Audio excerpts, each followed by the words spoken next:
Welcome back, everyone, as we continue trying to find, and this will be the last team to go to Group C of this. And Trelly, again, 2 double elim groups that lead into 1 double elim group that leads into the qualifiers, that leads into Worlds. It's a funnel, and we are whittling down our teams one by one. But next, it's going to be the Scarabs, who are coming in as the number 2 seed up against the Titans, the number 5 seed coming into this tournament. And, very importantly, the winner of this one, I believe, if I remember what I was just told about 30 total seconds ago, will be playing Hex Mambo in Group C, just as the Wargs will be taking on the Tanuki, who have just qualified. And that's going to be just the first round matchups. Again, it's going to be another double elim best of 3 bracket, much like this group, just with 4 different teams. So the Scarabs, the Titans, one of these teams is going to move on and have a pretty tough opponent. The other one of these teams is getting eliminated from the tournament right here and right now. Now, Trelly, it's interesting to find these teams in this position. Maybe the Titans, right? You would expect, okay, hey, you still got to fight for your life, given some of the other teams that were in your group. Not too crazy, but accomplished players on the Titans nonetheless who've been around for a while. The Scarabs being in this position is maybe a little more surprising to see, right? Deathwalker, Apreel, Zyrhoes, Silenced, Echrome, players who have been around for a while and who put on a pretty good show a couple days ago, but definitely yesterday showcased that they have some room for improvement. These are both teams that got knocked down by the Wargs, right? So that's going to be some interesting stuff. At this point, you got to watch out for just about everything. Still, the jungle matchup will be impactful, but I'm also looking towards those ADCs. I've been saying it. It really does feel like in the way that the EU teams like to play SMITE, they like to lean a little bit more towards the late game, which gives these hunters time to cook up, time to get online, and when they do, they become so much more impactful. So if your jungler can balance the early to late game and let your ADC get online, then your hunter has time to pop off, and that's kind of the idea, at least what I've been seeing so far in these past couple days. And it's one that's been, I think, really interesting, especially when you highlight it, when you look at the duo lane, right? Silenced to Echrome, known quantities, around for a long time, a lot of research and history on those 2 players. And then you look over there like AicyD and Bakú, and it's like, okay, these guys, fresh, see what they can provide for their team, right? Especially considering MastKiII. It wasn't this year, I think it was last year, but he started up the SCC with a pentakill in the very first game. And then, of course, Apreel, who showcased the other day exactly how much of a powerhouse they can be. So a lot of pressure on these teams, on the duo lanes, on the jungles, and everybody in between to make sure that everything goes right for their squad. Maman, Poseidon, Chernobog banned out by the Scarabs, Aplash, Athena, and Raijin. That leaves open the Thoth, and Trelly, he's locked in right at the top. Did we not just watch, Thoth, Cuckoo back and forth, but then there was a Scylla thrown into the mix. So it's not always just Thoth, Cuckoo. We'll have to see if the Titans grab the Cuckoo in the top 3. But the Solar Scarabs have shown that they value that pick so much. Even when things, counter matchups, so to speak, like Daji are available, still grabbing that Thoth immediately. Hachiman, I never have a problem with, especially in the meta we're currently in. One of the safest and most aggressive hunters you can get. And then, of course, the fact that Yemoja still gets through means that the Solar Scarabs got a pretty nasty top 3. And this has been what's interesting. First off, 25% win rate this weekend so far for the Yemoja. Across 4 games where she's just not been able to find a whole ton of success, whether that's teams that are, higher seeded being like, yeah, go ahead, play Yemoja, we don't care, we'll deal with it. Or if it's just the instance of maybe not standing up to it, because she's definitely fallen off a little bit. She's one of those few gods that got hit with nothing but nerfs, it feels like, since release, and so a lot of changes. Surprised though, Kukulkan not only not locked in, but not banned out either. We get the Ratatosker, the Awilix, the Rom, and the Anhur. A lot of carry picks banned away by the Scarabs, jungle picks from the Titans. Ishtar gets locked in, but that leaves that Cuckoo open for a mid lane matchup. Yeah, we'll have to see if the Titans take it, because they were more so worried about the hunters, right? Anhur and Rama. Anhur sure has that early pressure. I guess Rama, the late game hyper carry, those are more so those on the focus. And it is going to be that Scylla that we did see in the last match. Doesn't have an easy time clearing early like Cuckoo does, but that late game is just as impactful, if not more. The reset for Mama Monster can be, just game opening. Again, you could just win the game off that ult. Yeah, you could hit up to 5 people with the Spirit of the Nine Winds, or you could hit 0. Yeah. But as long as you get a single kill with I'm a Monster, you can keep going as long as you need. You have that, like you said, that reset secondary chance. I'm going to zone in on something else, though, because we haven't gotten to talk about it in a while. We got warriors in the solo lane here. Like, we've got an Osiris lock-in, and we've got the Odin, something I was not expecting. How do you think that lane's going to go? Well, it seems to me like the Titans are zoning in on the Thoth, right? You've got the Zhainy, you've got the Odin. Thoth doesn't appreciate no CC immunity, doesn't appreciate the cage. So focusing out mid laner is probably the call, but the lane, I mean, Osiris doesn't care about a cage. He just walks right through. It's going to be fun to watch. We got warriors in solo, but of course those mages have been pesky. And so to find out how it's going to shake out, we'll jump down to the casters. Thank you so much, Gore and Trelly on the desk. A fantastic matchup coming up. Again, it's a elimination matchup here. You've got Frog, you've got Kaizo to bring you the matches. Solar Scarabs going up against the Tartarus Titans in this first game. Really going to set the pace here, I think. And maybe a slow pace is what we're expecting, but a lot in line with both these teams. Nobody wants to be the first one to make a mistake. We might even get a chance to see that early as Silence looking for a bit of an invade. Not sure he'll get what he wants out of this. In fact, he's got to be careful. It does not fall, but I think he just stole the smalls on the purple buff, and will even lose the beads just for attempting it. Yeah, Silence has been doing this all weekend, man. He just walks at insert buff here, level 1, as insert character here, and it has not been something that teams have adapted to very quickly. I mean, we haven't seen invades pretty much at all since Invader's Curse was implemented, I mean, a number of patches ago at this point, Frog. And the concept behind it is invading isn't as worthwhile because you get reduced farm, you get reduced gold, reduced XP if you're taking something away, right? Because it is so much more valuable to deprive somebody of something anyway that you don't want to give them full value. Well, the thing is, Silenced in particular on Yemoja, who, I mean, you really only need the first ability to begin with.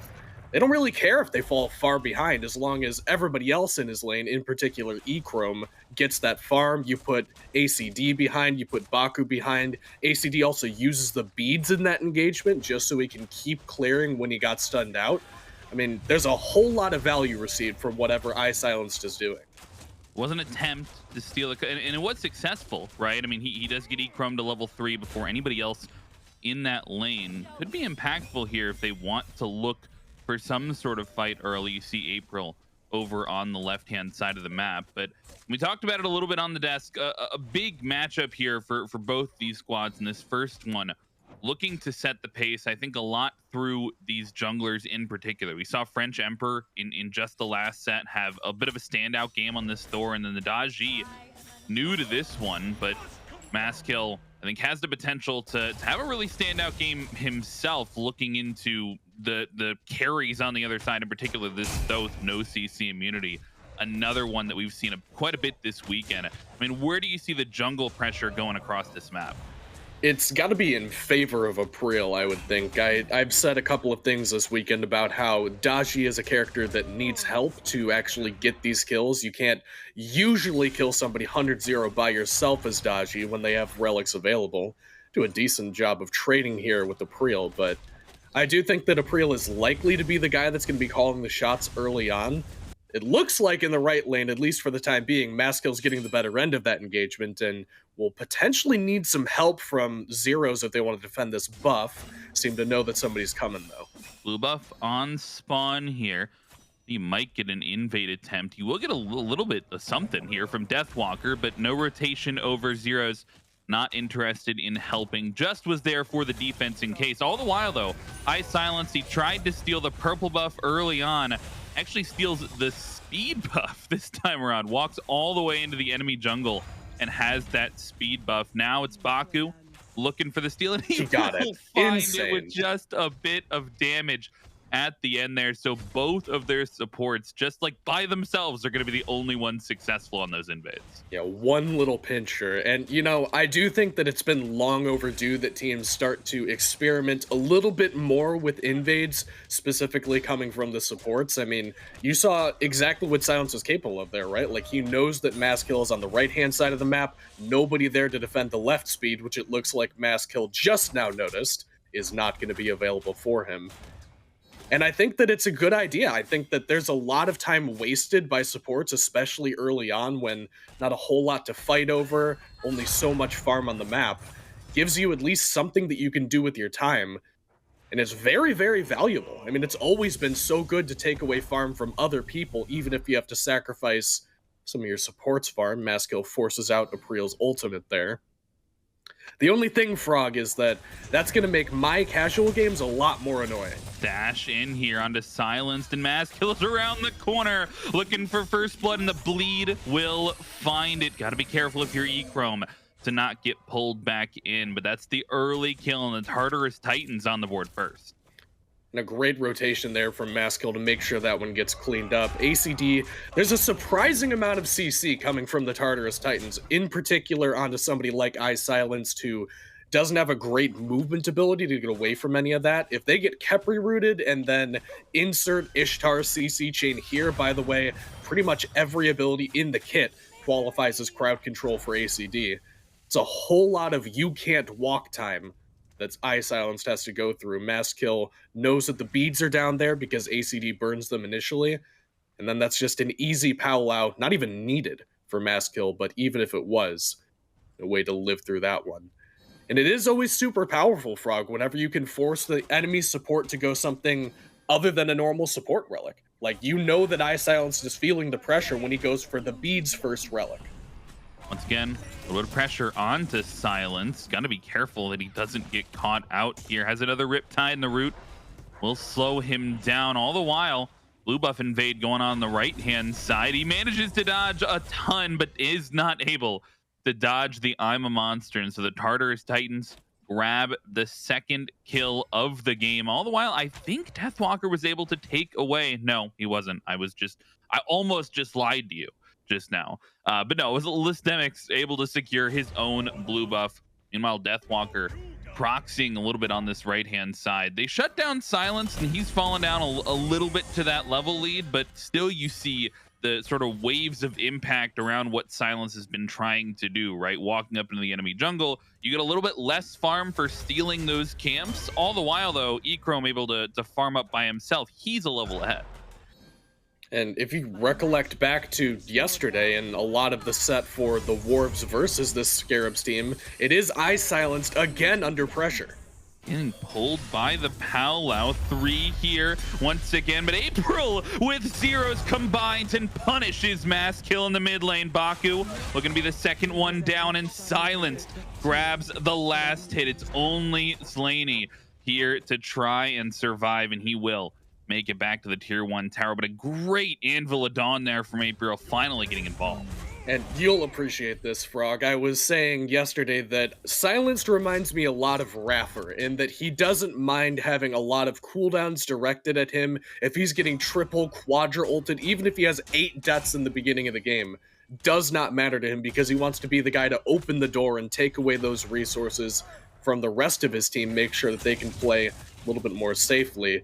That seems to be the Scarabs game plan, not just today, but yesterday and the day before as well. It's been a lot of Silenced, you know, standing in places that a support usually shouldn't be by themselves, and about 80-90% of the time the rest of the team is there to cash him out and make sure that he can get to safety, or at least they get value out of his death if he does go down. That has been a point of contention for them yesterday. That is, in my opinion, how they lost to the Wargs game number 2, was iSilenced just standing a little bit too deep in the jungle, getting punished a little bit too often. I mean, how often do you see a level 6 Yemoja at the enemy back camps, Frog? Yeah, he's here again. 8 minutes in, MastKiII only a level ahead of this support, but gonna make time for the Anvil of Dawn again onto Zhainy, and the health bar is too low for comfort. You trade out 1 for 1. We'll take that trade any day of the week. Gotta be careful here, though. apreel looking for the damage, and MastKiII gets the shield, but it will not be enough. Deathwalker takes down the jungler in a 2 for 1 trade. The Scarabs once again silence baits for success. It just keeps working, man.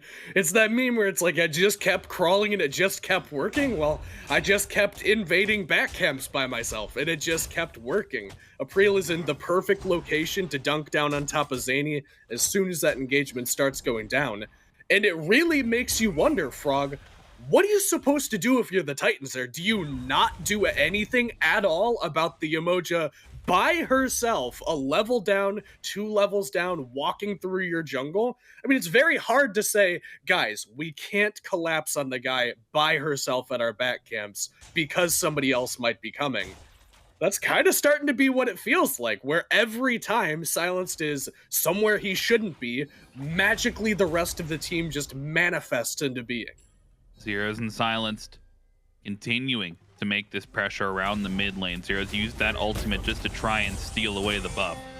Not successful. I mean, I think if you're the Titans, you're looking at it, I'm focused if I'm MastKiII, because I'm 3 levels down now, and looks like now they're trying to punish once again.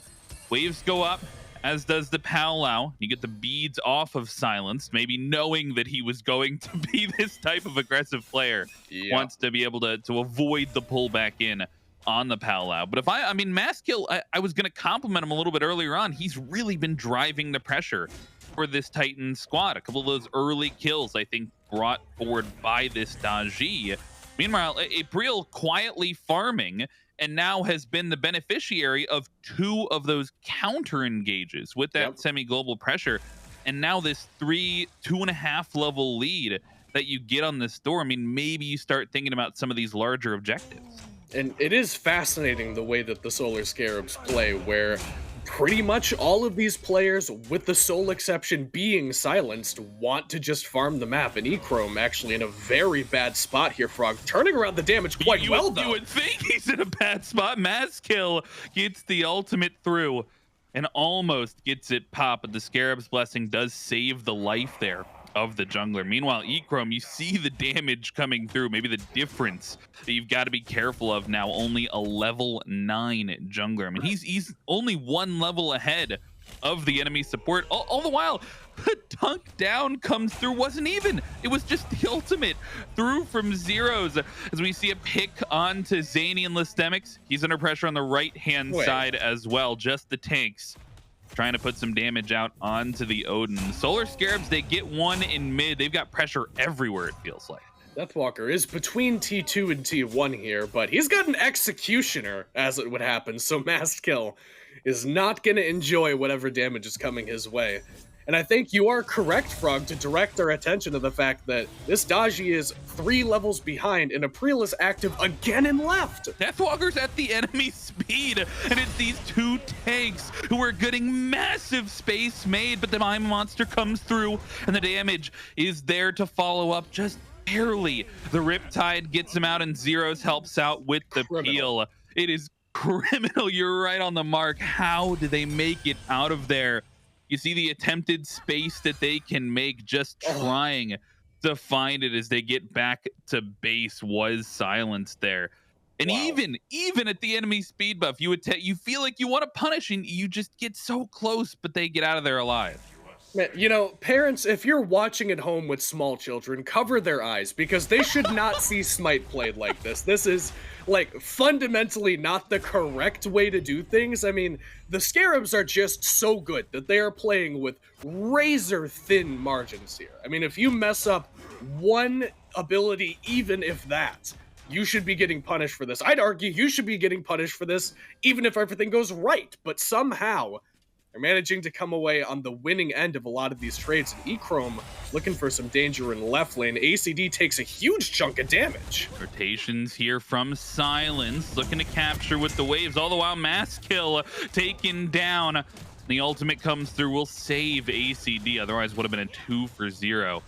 You get the pressure here once again on the left side of the map, and they might even try and punish Bakú. Slowed down, stunned under the tier 1 tower, and the dunk to come through. A killing spree for Apreel. 13 minutes, 7-3 in the kills, a 4K gold lead for the Solar Scarabs. Feels like they can do no wrong, and that will add to the gold fury here on the left side of the map. I don't think AicyD really wants to step up into this one. I think it'll go down for free for the Scarabs.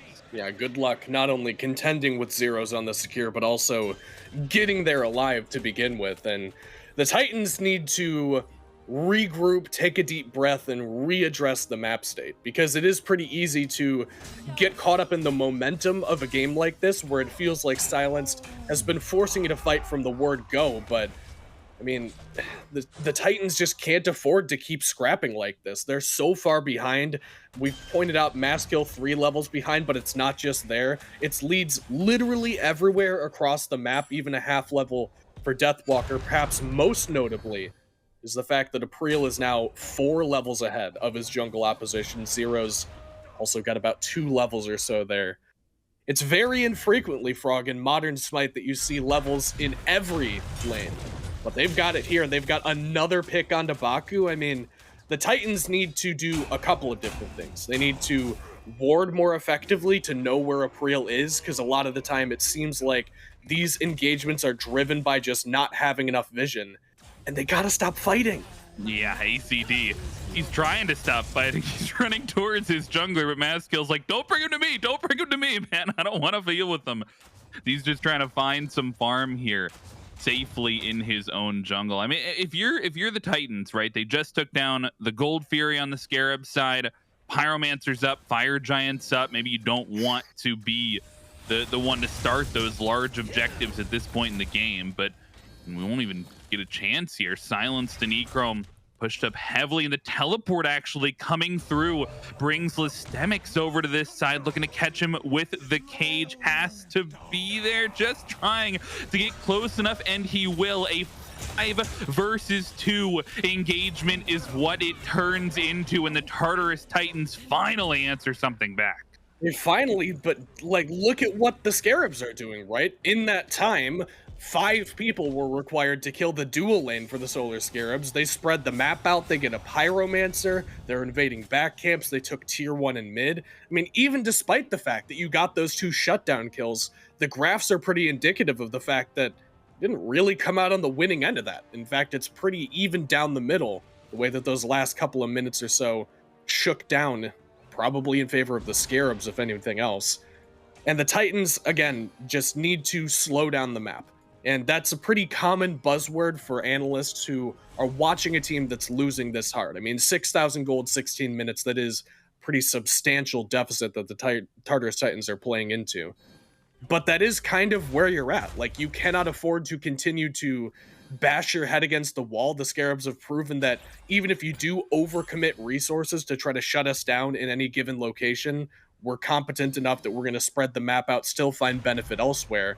And the Titans just don't have the damage yet to contend with anybody. I mean, it's just now Polynomicon finished for Zhainy, which is going to be great for blowing up backliners, but won't help you kill any of these tanks. MastKiII continues to try to help out on this duo side of the map, trying to be active, use this 30% cooldown that he's purchased, but that's time he's not farming, that apreel is continuing to just snowball this lead over the top of him. In fact, he's in danger at his own speed buff if apreel lands that wall. That could have been bad news for MastKiII. You gotta stop fighting, Frog. And the farm that you would consider to be guaranteed that you want to try and get back into the game, Solar Scarabs even taking some of that away, contesting the speed buff, stealing away the red buff, threatening the tier 2 tower here in the mid lane, grabbing away the green buff as well. And if you're the Titans, right, yes, you want to be passive, you want to slow things down, you want to try and get farm back into this game, but it's a struggle if you can't even guarantee your own farm on that side of the map. Looks like an engage onto Deathwalker brings all 5, but maybe looking for the re-engage for the Scarabs. A dunk down, and the I'm a Monster misses everybody as MastKiII just barely makes it out alive. apreel has to be careful, instead trades out to AicyD and hands the first kill over to the Titans ADC. You get another 5-man grouping here for the Titans. Maybe that's the key. You bring lestimics over, try to fight as 5 a little bit earlier. I'm just not sold on it, man, because what happens while they're attempting that? Yes, they get the shutdown kill onto the level 18 apreel, but you lose Primal Fury, you lose the Beacon, you barely even win the fight, if I can point out. I mean, it was literally only Deathwalker and apreel versus the entirety of the Tartarus Titans, and yet somehow the Titans barely managed to squeak out with 1 kill and no deaths in that engagement. MastKiII jumps in here to the red buff pit. He's got help around the corner. This is dangerous still, though. MastKiII looking for the help, and will get riptided back in. Pulls in 2 with the Powwow. That'll just be for the escape though, as MastKiII and Bakú, I thought, made it out alive, but the dash and the chase now for the Scarabs will not be enough, at least for Bakú. Forced to use the ultimate, and will not be enough to keep him alive. And now 19 minutes in, you're asking the question onto the Fire Giant. Lestimics, he's in the area. You got to be careful. Zhainy has the Ima monster. You do not want to give this one away and give the Titans away back into the game. I think Apreel has sniffed it out, goes into the Anvil of Dawn, good zoning, and nobody from the Titans going to be able to step up into this one. A 20-minute Fire Giant for the Scarabs. At least, if nothing else, the Titans are spreading out the map and trying their best to farm. AicyD getting some of that much-needed farm in the dual lane, getting closer to that level 20 marker.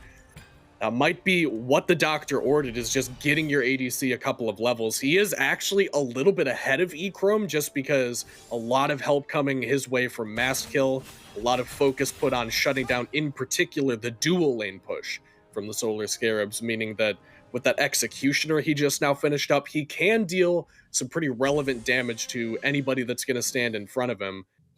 But it's just so tough when you're only now 4 levels down for MastKiII. He is a utility-based character at the end of the day, though, Frog, so despite the fact that Mast considerably far behind at this point, doesn't necessarily need a bulk of damage to get most of his job done. A lot of it just comes from getting the powwow off and making sure that lands on a couple of different priority targets. And the siege defense for the Titans is fine, would I guess be the operative word here. It's not the best wave clear. You're not looking at a Kukulkan, but not exactly the worst either. They can put some pretty solid abilities together, in particular when it comes to Lestimics using the cage to interrupt a couple of things. Zhainy does have the damage online now that he has Obshard to deal relevant chunks of health bars onto these tanks. But they got to contend somehow with this tier 2 tower siege, and it's going to get more tricky if they spread out the map like this. A little bit of poke on the left-hand side and a full engagement in the mid lane as Deathwalker trades ultimates with MastKiII. They'll take down the mid tier 2. They'll take down the left tier 2 as well. And the upside for MastKiII, you can't fall any farther behind. Apreel's hit level 20, so you're just trying to catch up at this point. But I mean, you're going to be level 16 for this Phoenix defense. Deathwalker, without the ultimate, is walked under that left-hand Phoenix rather. And the ultimate comes through Bakú.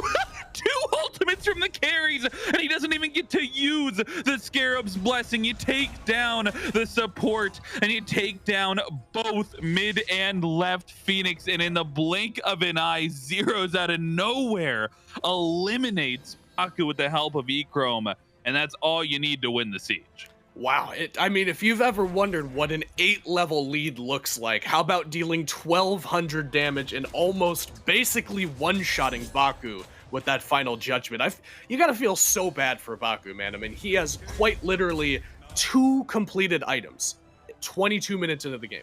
He just does not have enough gold to keep him safe from the damage that's going to be coming his way. You usually think of these supports as a target very early on before they get the Thebes stacked up. Well, unfortunately for Bakú, he's got that fully done. He's tried his best to itemize efficiently, needs as many Relic Dagger needs the Relic Dagger for as many of those Phantom Shells as possible, but just means he is a incredibly squishy beetle, and Zyrhoes is very willing to step on him if need be. And the Titans are in dire straits here. I mean, we talk about 99%ers. Well, this is a situation, Frog, where the Scarabs need to make a pretty substantial mistake, or perhaps even a chain of them, if the Titans want to get back into this game. We're talking stealing away a Fire Giant, Scarabs over-aggressing, throwing a fight, spreading out too much, not being grouped up, getting caught in the jungle. These are the kind of things that need to happen if the Titans are going to somehow hold on to this game.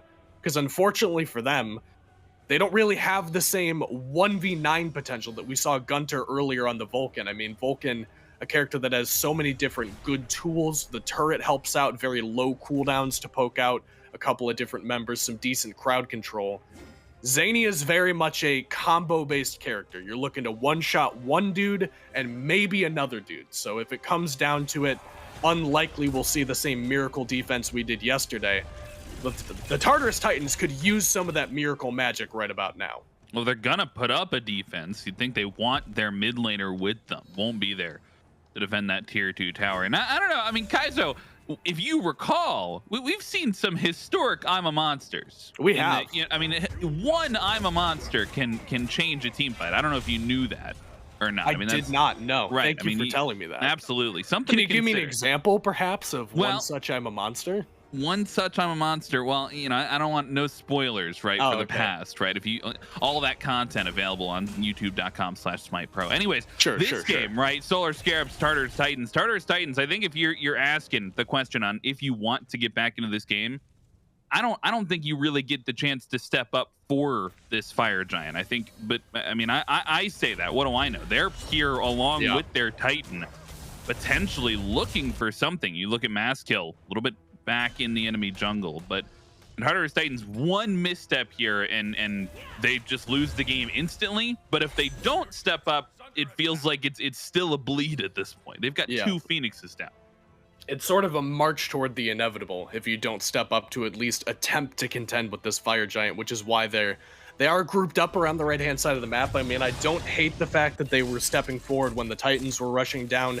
If the Scarabs made a mistake there, that could have been pretty big for them, because not only do you get to knock back the enemy Titan pretty early on, but that also could have been a fire giant stolen away, and AicyD just dashed in. That's catastrophic.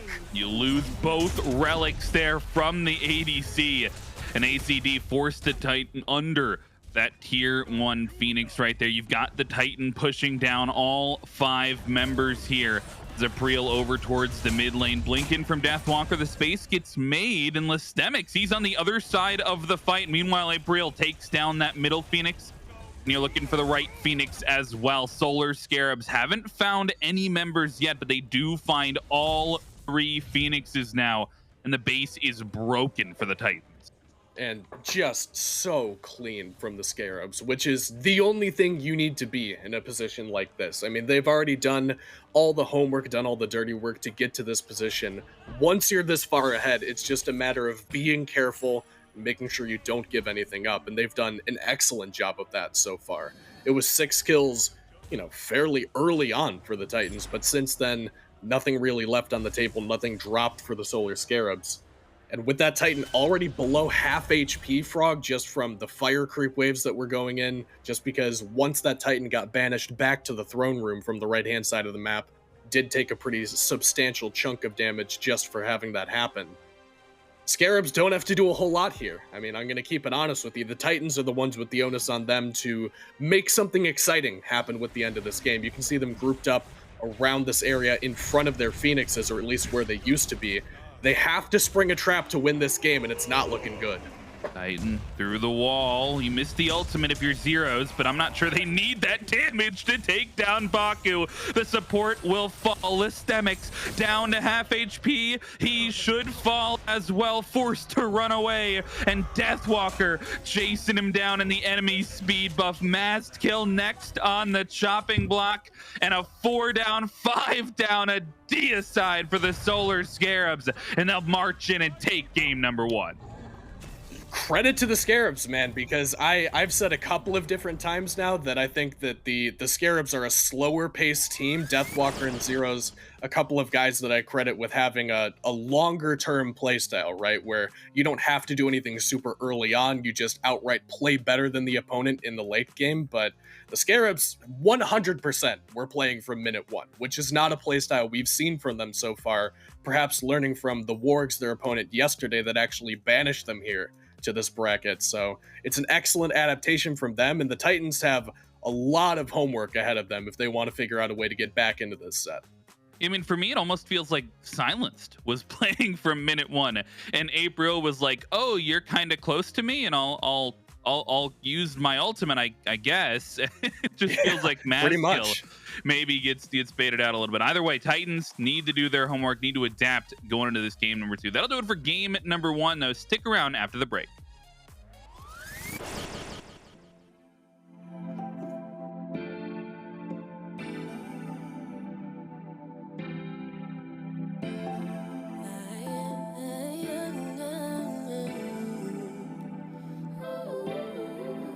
Maybe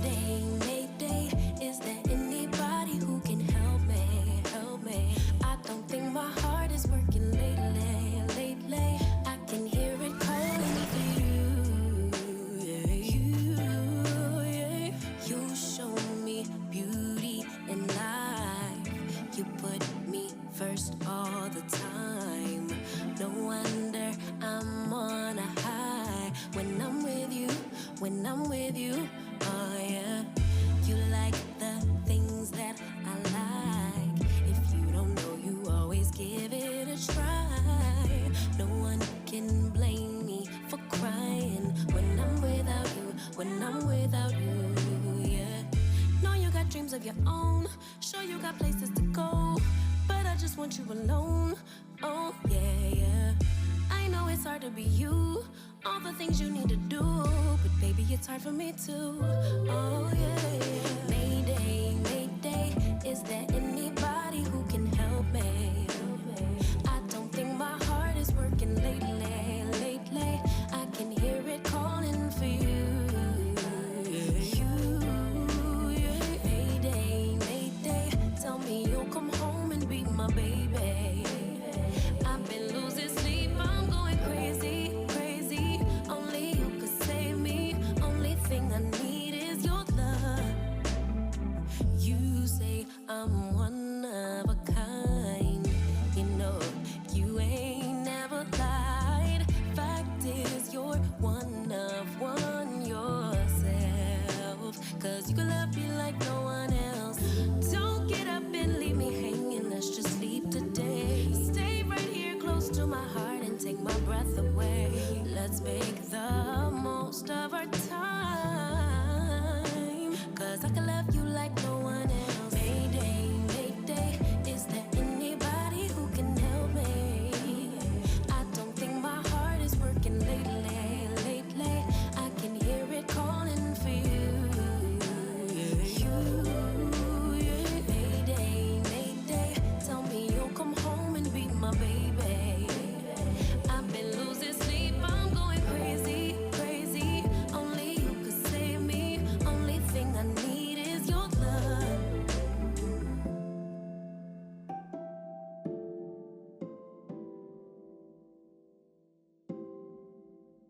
In my soul, in my soul, in my soul, in my soul, I feel so alone. I feel so alone. I feel so alone. In my soul, in my soul, in my soul, in my soul, I feel so alone. I feel so alone. I feel so alone.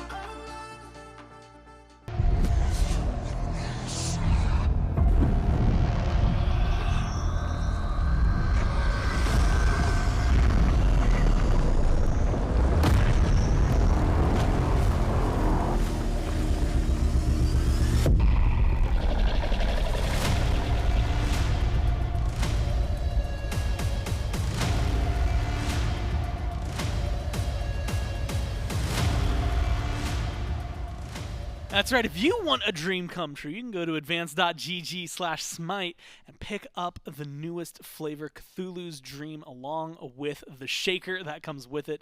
Beautiful, beautiful flavor. It's absolutely delicious. Plus, and I stand by this, no matter what, Cthulhu branded anything just is cooler. So the cup, the tub, the flavor, the shaker, all of it, you can go to advance.gg/smite, pick it up now, and begin your dream, which hopefully is a little less nightmarish than whatever it is that Cthulhu has going on. Cannot guarantee good dreams or bad dreams. I've only had good dreams when I've had it, so in theory, that's like a very, very, very, very small sample size. That checks out. But yeah, so go pick yours up, advance.gg/smite. Speaking of picked up, the Scarabs picked up a win, and Trelly, they had a pretty commanding lead for a majority of that game. They definitely did, but when you look at a lead that massive, like there shouldn't be 20,000 gold leads in my mind, like ever. You should be ending the game before that. So I think they always, I'm not going to say they play with their food. The Solar Scarabs are very good at getting leads and then sort of stalling out the game until they can guarantee, like 100% odds that they can end the Titan. Even if it's like 99-1, they're still not going in for the end until they are guaranteed to get a victory. But I just can't help but think that they could have ended a bit earlier. Maybe that's just me. They had such a lead. There was a dominant performance. And it's still good, right? 20,000 gold is ridiculous. Like, that is so much farm that you are getting over the Tartarus Titans in this matchup. And still, it wasn't like it went to 30 minutes. It wasn't like an EFG territory. But regardless, very clean play here from the Solar Scarabs. And like I said, that is just their style. They like to be thorough, and they like to guarantee they are in a winning position before they go in for things like end calls or overcommit towards sieges. You have to give credit, for the Titans fighting into a 20,000 gold lead.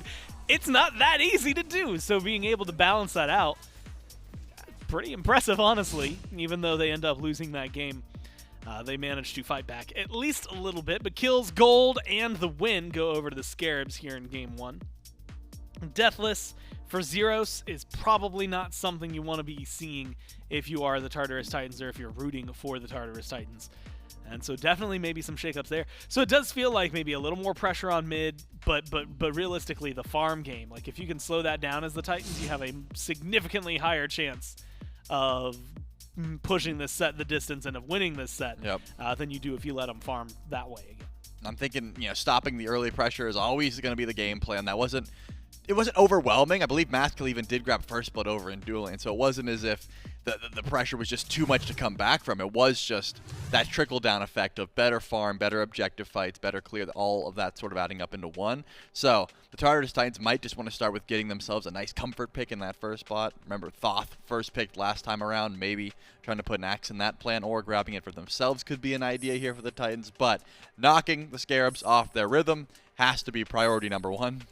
Well, first step to doing that is to be first pick, and that's where the Titans are now as bans start rolling through. Yemoja, Opwash, and Thor banned out by the Titans, and immediately they scoop up that Poseidon. Mammon, Thoth, and Athena banned out on the other side. And Charlie, I'm going to be honest, there's a whole ton of gods that are available. Chernobog would make a lot of sense. Yep. Fafnir was not on that list of things that I was expecting within the next 4 picks. Yeah, I mean, I don't mind the Fafnir as long as the Chernobog is also grabbed in that slot, right? That was the one that I felt needed to be grabbed, and it was. It seems like the Scarabs said, hey, same sort of plan. We're going to out-farm you. We're going to out-pressure you towards objectives, but now that we have Fafnir, we're going to do it even faster, and that's kind of the idea here. Just draft a composition that can shred objectives. Mercury is going to do that just as well. You're going to need some Mage Burst in the back pocket, which Kukulkan and Poseidon have on the other side, so I'm curious to see where the Scarabs go to try and get some confirmation there. Maybe something like the Scylla if it's not banned away. But either way, you're not going to want to deal with that Cuckoo without having some burst in your back pocket. Mercury locked in. Late game potential for the Scarabs right now is absolutely insane, especially as they continue to pick up more. The Raijin, Shelly, gets locked in. And again, he's just been super popular.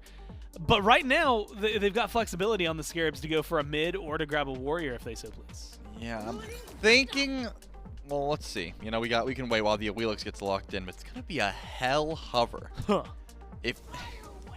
At that point, probably hell mid over the hell solo, but either one could work. You're into a Poseidon, though. So, hell does have a decent matchup in a Poseidon. You can cleanse the Kraken and run down. They're interchangeable for me at this point. Whatever Deathwalker's feeling, whatever one he would like to be had. But you're up against an Awilix. There is a couple knockups you'd have to worry about here with the Horus, and of course the Poseidon Kraken is an easy one, Kukulkan as well. So you got to watch out for those leaps, those Krakens. The pullback in can be deadly, and MastKiII, he's got a pretty solid Awilix. And honestly, it's one that, like we said in the past, like MastKiII has the propensity to just absolutely run the show. Yep. And as we just saw, sometimes even from behind, we'll fight back with the rest of the team. We also saw something very interesting with Horus being banned a couple days ago, where it was a questionable ban. That's going to be up front. But is he as strong as the Titans seem to think he is? Well, the only way to find out is to jump down to game number 2 to go over to our casters.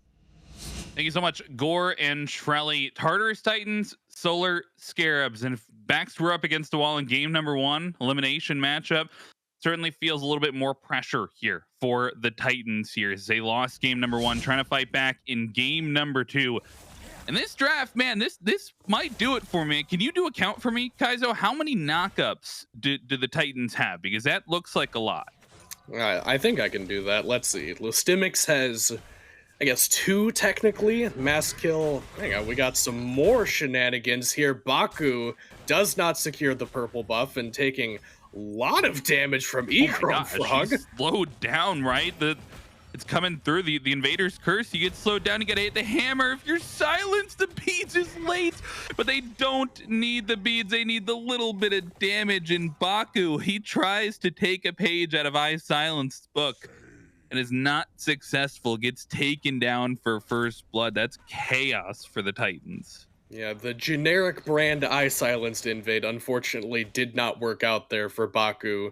And Frog, we've been seeing a lot of different teams reacting to the way that Silenced has played, because keep in mind, he's done this every single game, without fail.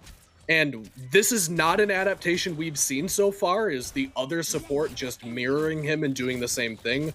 We've seen a lot of try to kill Silenced when he invades. We've seen somehow try to deny him that farm and contend with him on the buff. But this is the first time we've seen anybody attempt to invade as well. And it's unfortunate for Bakú. I don't think he dies there if he gets the purple buff. I'll put a question mark on that one because margins would have been pretty thin regardless. But it's something at least worth thinking about. And I like the fact that even though the Titans kind of got blown out in game number 1, they're still looking for creative solutions to the problems that were proposed to them in game 1.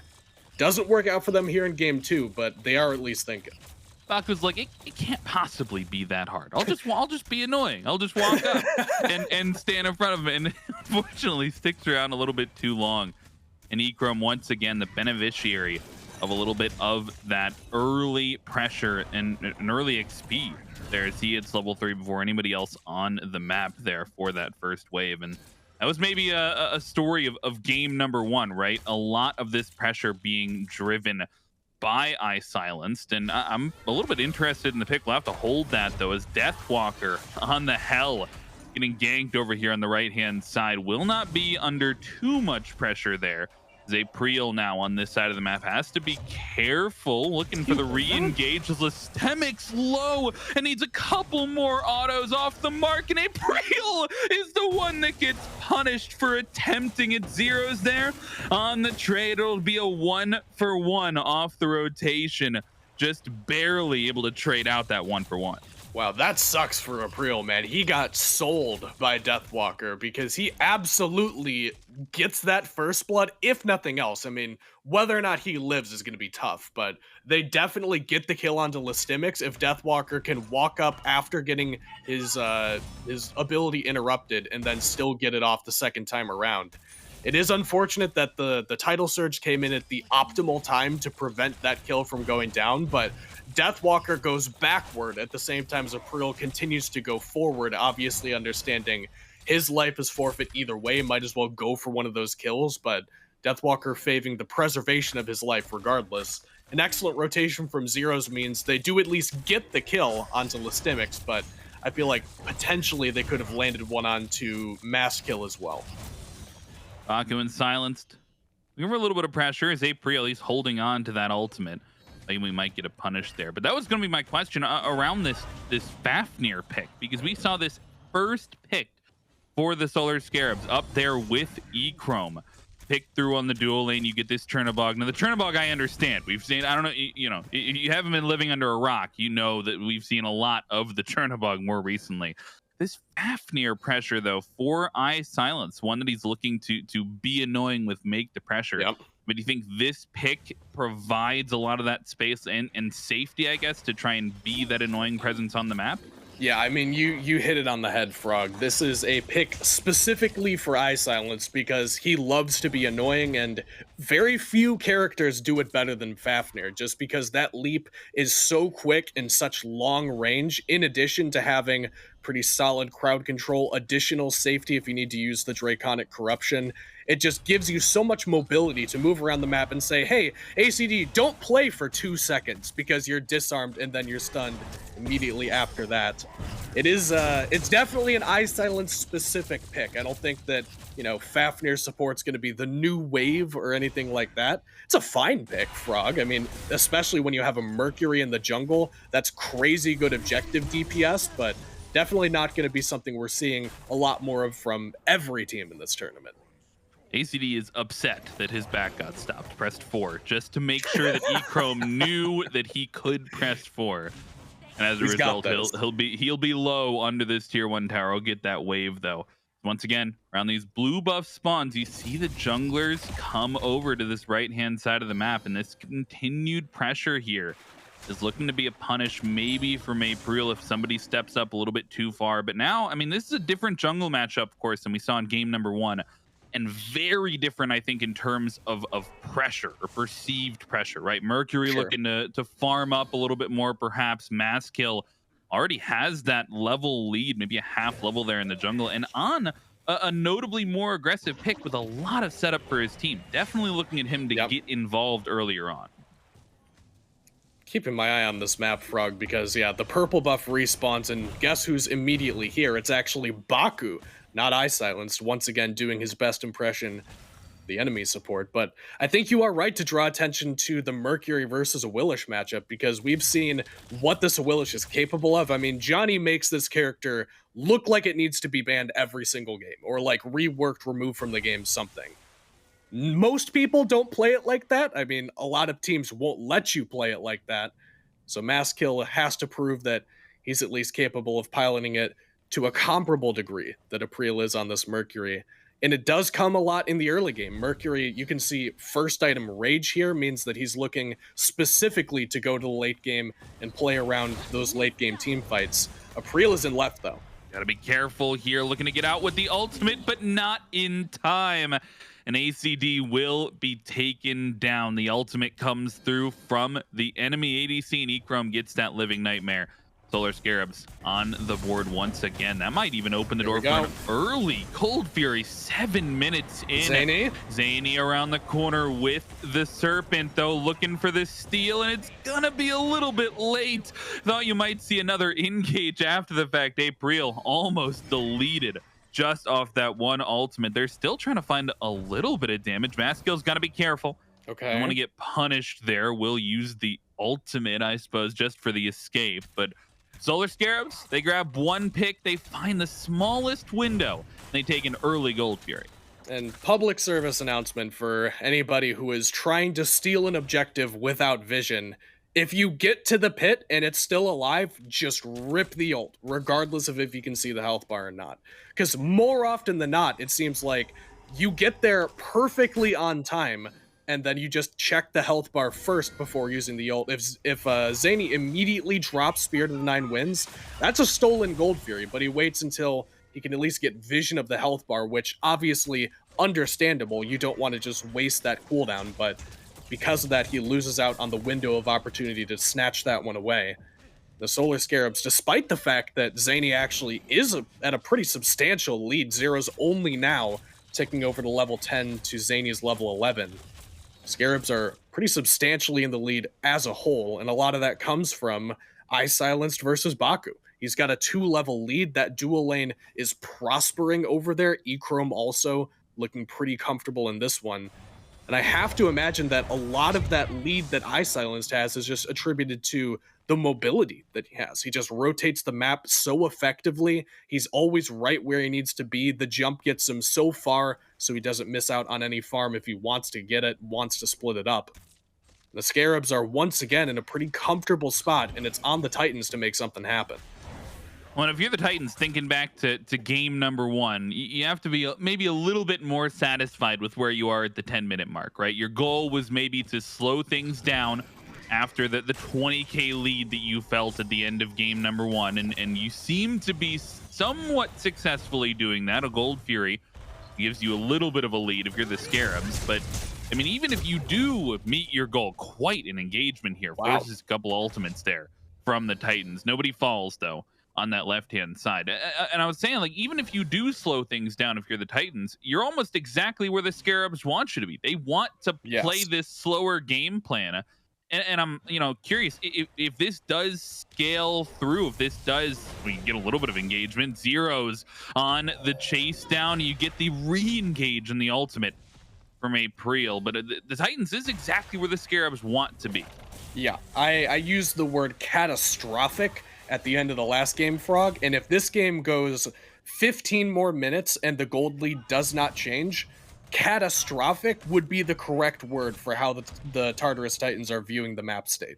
Because the Solar Scarabs picked 5 characters that are just juggernauts of the late game. Mercury, one of the premier hyper carries once you get to level 20.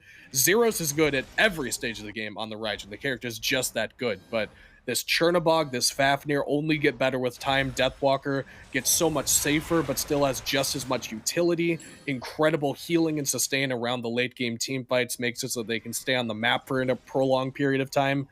And the Tartarus Titans are mostly early, maybe mid-game characters. I mean, Poseidon, at least when in the middle lane, is typically attributed to be a very early game character where you hit level 5, you just start pressing Kraken. Same thing with this Awilix and the Gravity Surge. It's really only Zhainy and AicyD that are comfortable scaling into the late game alongside their opposition from the Solar Scarabs.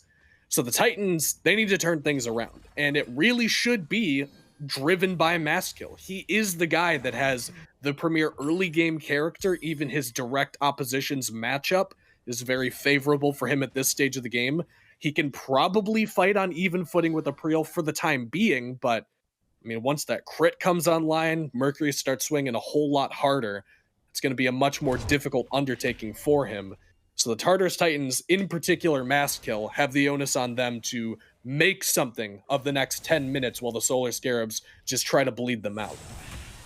I haven't seen many uses of those knockups that I was so impressed by early on in the game, right? If you're going to draft around this Awilix, you've got like 4 or 5 knockups per setup here on the Titans, but they just have been, I don't know if it's unwilling to step up. They've certainly had their attempts, but perhaps have been unsuccessful in trying to get everything to line up there.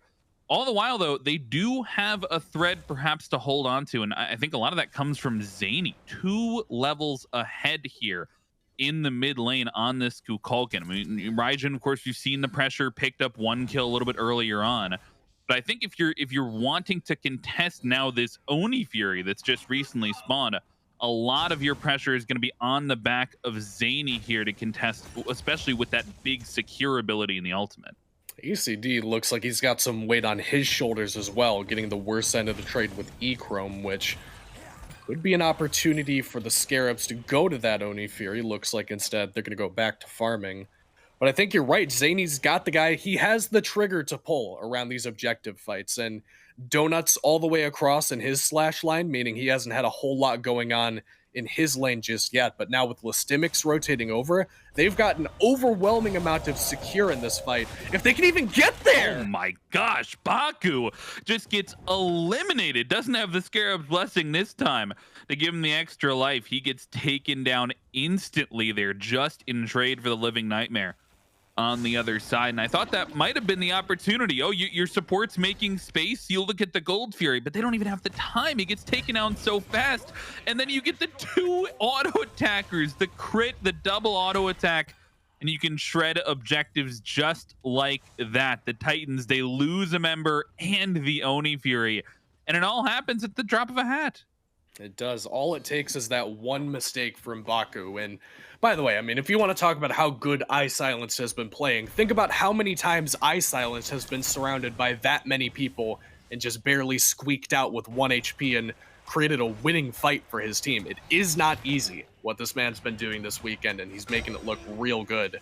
And a lot of that comes, Frog, because Bakú just doesn't have the itemization to live through that yet.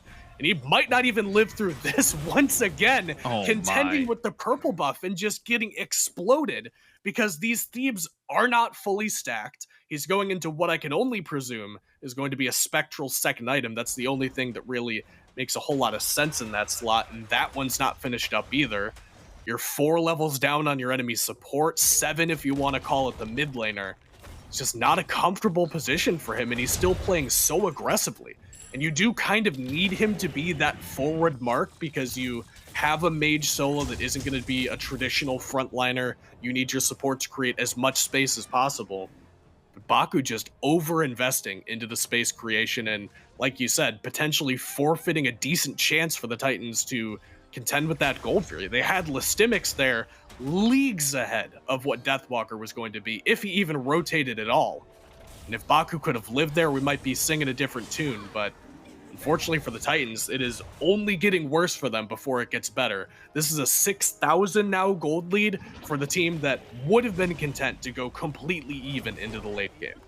I mean, the thing is, if you're Bakú, you're no longer worth any gold, right? Like if you get That's killed true. by the enemy team, you're not giving away much of anything to the person who kills you. And your respawn timer has got to be low as well, maybe like 10-15 seconds just for being level 8 on the, and I paused before that because, man, I want to build up the tension on that. Bakú is level 8 at here at 16 minutes. Struggling a little bit, definitely. Echrome into the ultimate bot kill, onto the MastKiII on the left-hand side. The jump over almost gets the kill, but they will at least find the trade. As another fight happening on the right-hand side. Apreel and Deathwalker combine another kill onto the enemy support. Lestimics looking to be the next one down. It just needs a little bit more damage, and you'll get it if you're Apreel, and Zyrhoes finds another on the left-hand side. A 4-kill sweep for the Solar Scarabs. Pressure on both side lanes. Man, Zhainy is sitting in the mid lane right now with just intense anxiety. He is still 0-0-0, and everything is just burning down around him. He is in a house that is collapsing at the very foundation, just trying to drink his coffee and wake up a little bit. He's got a runic bomb. He's level 18, the highest level, or at least tied for it in the game. Things are kind of okay for the pool noodle, but he's got to get some help from somebody at some point, Frog, and 7,000 gold down isn't a great place to start, especially not 8 or 7, whatever. Don't do math on cast. We're told this all the time. Point being, the Scarabs are pretty substantially far ahead, and they've now got neutral objectives respawning to contend with, and the Titans need to find one of these to stake their claim on before it gets any worse than this. You're getting dangerously close to level 20s and full builds on everybody on the Scarabs. And keep in mind, the Titans need to somehow wrench control of this game before we get to the late game. They are very quickly running out of time to do that as the Scarabs get not only the Beacon, but also the Gold Fury. Pyro likely next on the cards for them. I think the Titans are getting to the point where whatever the Scarabs group up at, even if you're, oh my god, bro, he's level 9. Bakú is level 9. He just ticked over. It's so hard to say you need to take these fights when I look down and your support isn't even double digits yet when people are getting close to level 20. Oh my god, bro. Dash in from Apreel. You get a little bit of damage from Zyrhoes as well. The pressure is on. They take the Gold Fury, push out this gold lead a little bit farther, and now you're asking questions around the Fire Giant. Certainly around the Pyromancer. Is that one looking to be swallowed whole by the Solar Scarabs? They'll grab another runic bomb here, as now you have one in the pockets of both teams. Remember this shred, though. We haven't seen it at full force, but the double auto attack Fafnir composition, you have to look for a steal attempt if you want to step in. MastKiII with the ultimate blinks in, looking for the damage on Apreel. Finds one.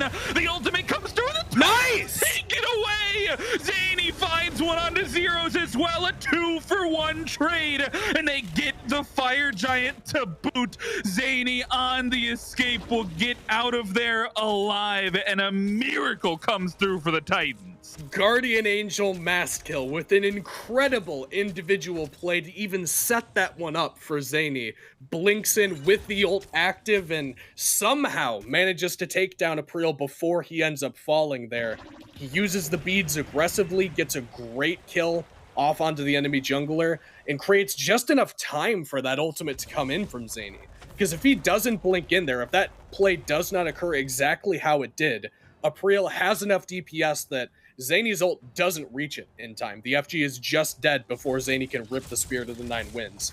But because MastKiII tees him up perfectly, Zhainy, another sports metaphor for you, knocks it out of the park and it manages to steal away the Fire Giant. And this is exactly what the doctor ordered, Frog. Because, first of all, perhaps most critically, Bakú gets 3 levels for even being nearby what just occurred. He didn't even get a kill credit, but just being kind of close to what happened there was the best thing to ever happen to this Horus. In addition, they also get Fire Giant on 3 members, taken away from the Solar Scarabs. I mean, you're breaking out the pom-poms if you're a Tartarus Titans fan. No, and now he gets his second relic online as well. He's picked up to level 12, and he's got 2 full completed items online. Power spikes coming through for luxury. days on Bakú. He's carefully considering what they want that second relic to be. I mean, I think even for the Fire Giant steal onto the Titans, you've got it on 3 members here. I think the Solar Scarabs are right to feel like they can still siege. 5,000 gold up, the damage, level 20s for several members on that squad. And Apreel, he's farming over on the right-hand side. You still have a lot of the pressure on the map if you're the Scarabs. And so, yes, it's a Fire Giant steal, but it's a 19-minute Fire Giant. The most you're doing is delaying a little bit of this team. And Solar Scarabs maybe being a little bit more hesitant because of that, but still on this tier 2 tower, trying to find an opportunity. Interested if they're going to try and full-on commit to this or if they will back off. Still a lot of pressure on the map, but if you're the Tartarus Titans, yes, it's a steal. You still have to be thinking about, okay, in 2.5 minutes, we're going to be in that spot again. What do we want to do then? Well, right now it looks like they're at least flirting with the idea of defending the Sony Fair. The steal attempt is good again, Frog.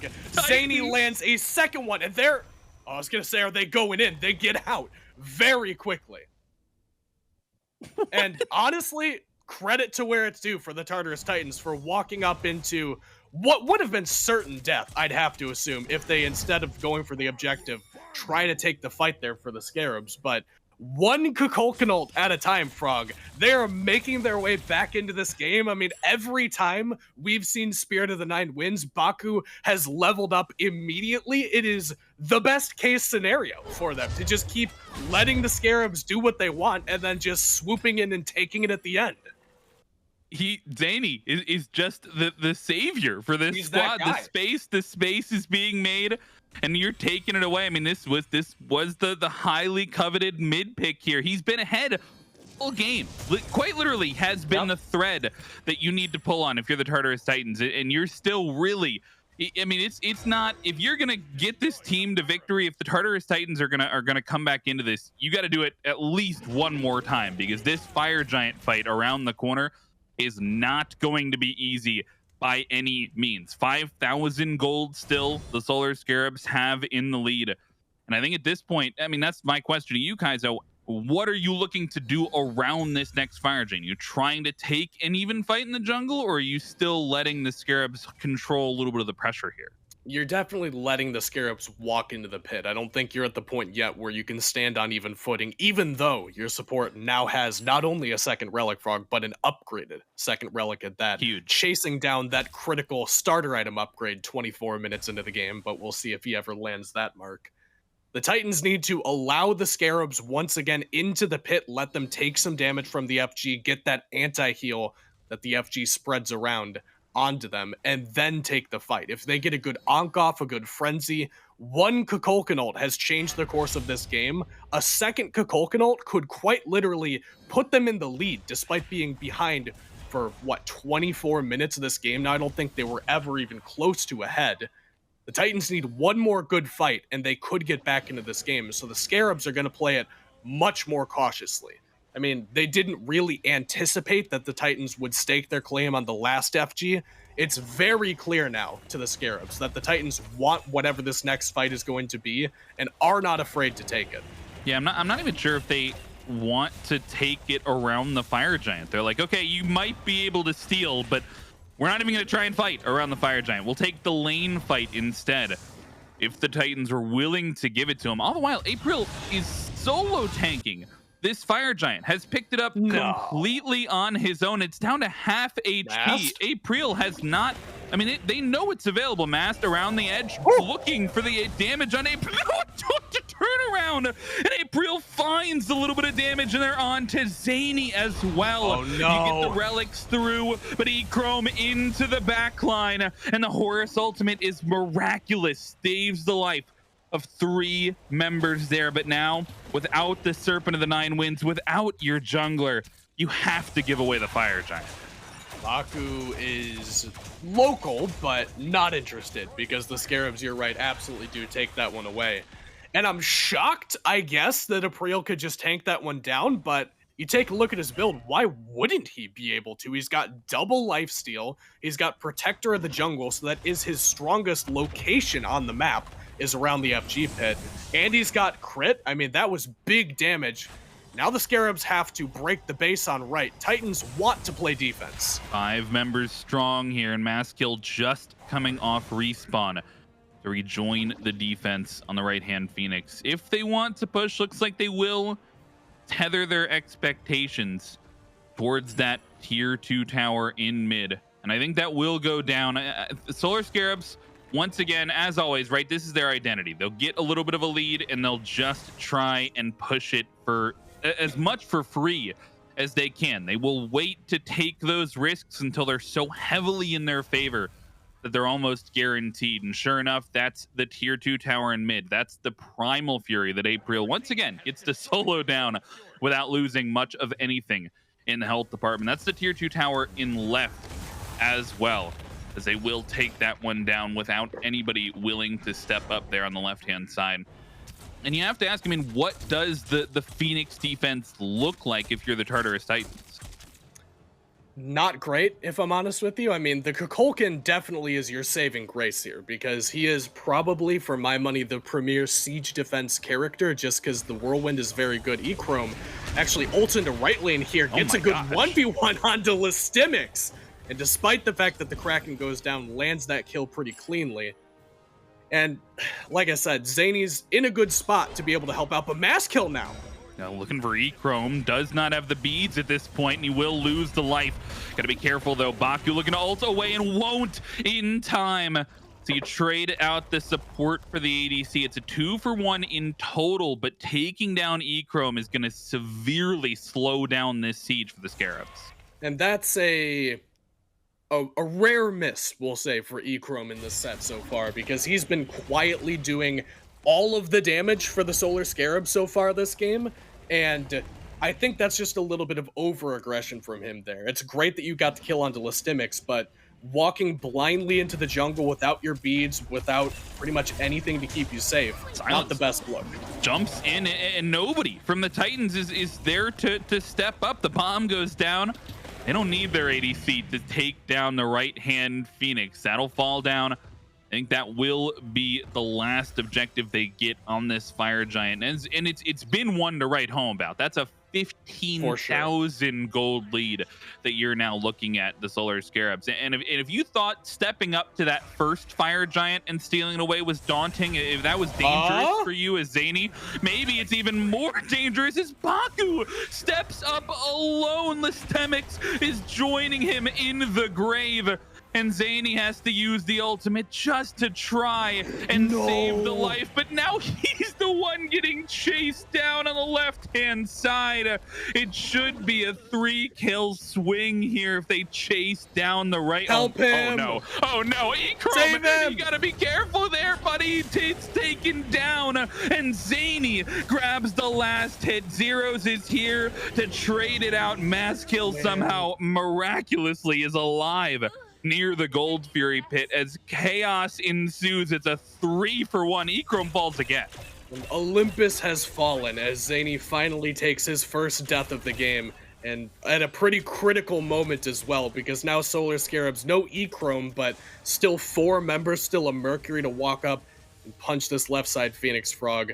That is dire straits now for the Tartarus Titans. And we have seen one miracle from them so far. They have already pulled off that incredible defense around the Fire Giant. I mean, it's not like they haven't done it already in this set, but they want to stay alive. They're going to need something pretty comparable, if not better, from this next engagement. 30 minutes in, we're not looking at run it down territory, even with the 5-for-0 fight. If they cleanly wipe in their Titan room, I don't think they have time to march it down and just end the game. You're realistically looking at a position for the Tartarus Titans where you need 2, if not 3 solid, convincing fights to make your way back into this game. And the thing we've seen a couple of different times now from teams that are behind in this tournament, when you're in this position, 3 Phoenixes down, EFG due to spawn, waiting for them to come to you is suicide. You need to walk up in this jungle and do what the Titans are doing now. Look for the fight before it gets worse. Zhainy is the target here. Deathwalker and Silenced chasing him away, and they just want him not to be in range of the Fire Giant steal. But MastKiII is gone in with Bakú and pulled them off of the objective. It's down to half HP, but you trade 1 for 1. You lose your jungler on the side of the Solar Scarabs, but that won't be enough for the rest of the Titans to step in. EFG for 4 members of the Scarabs. They continue to look to push this down. Yeah, that enhanced buff is going to make it very easy for them to walk in here. 4v4, I mean, I still like my odds if I'm the Scarabs. They could wait a little bit longer for Apreel to spawn back up, but you've got EFG on both backliners. Your frontliner basically immortal in these engagements if he wants to step in. I'd like to see the Scarabs push the issue before MastKiII gets back, because, well, you know, Zhainy has made some of the highlight reel plays. He's the one stealing the objectives. These Kukulkan ults have been game-changing. A lot of that has been facilitated by what MastKiII has been doing. He's the guy getting in there, sacrificing his life, shutting down Apreel, making sure that there is no counterpunch to come from the Solar Scarabs, at least not a substantial one.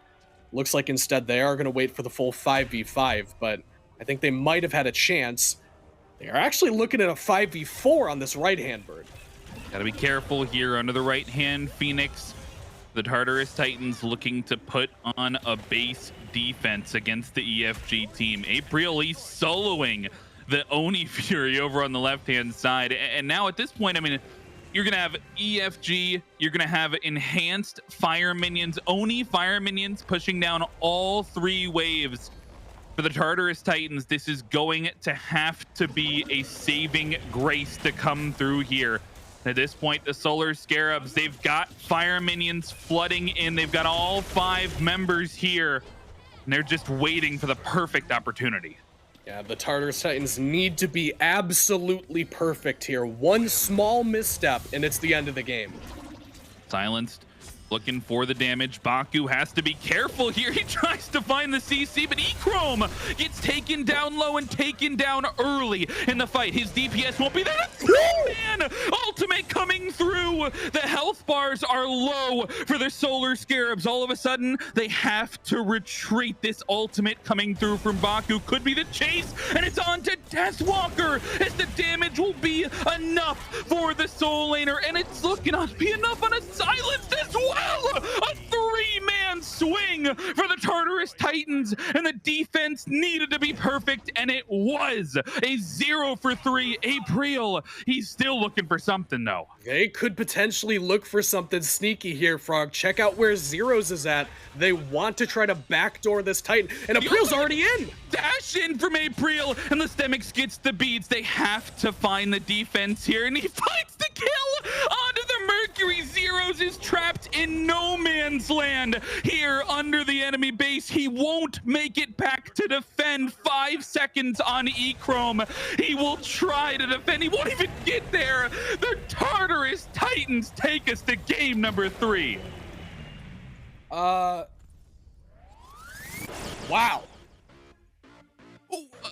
I'm at a loss for words, Frog. I mean, that is, I said, 2 to 3 convincing fights if the Titans want to somehow make their way back into that game. I guess I didn't anticipate that Zhainy would just hit 3 people with a Spirit of the 9 Winds as they were pushing in, and Echrome would finally make a second misstep at a critical moment and just die 100-0. Miraculous doesn't even begin to describe it. Yeah, I felt myself going back to the miracle word a bunch of times in that game, and I maybe rightfully so. The Tartarus Titans pull a miracle out of their hat. That's a 15k goal deficit that they just won into. They pushed us to a game 3, folks. You are not going to want to miss the action. Stick around. We'll throw it to a quick break and be right back.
should be leaving.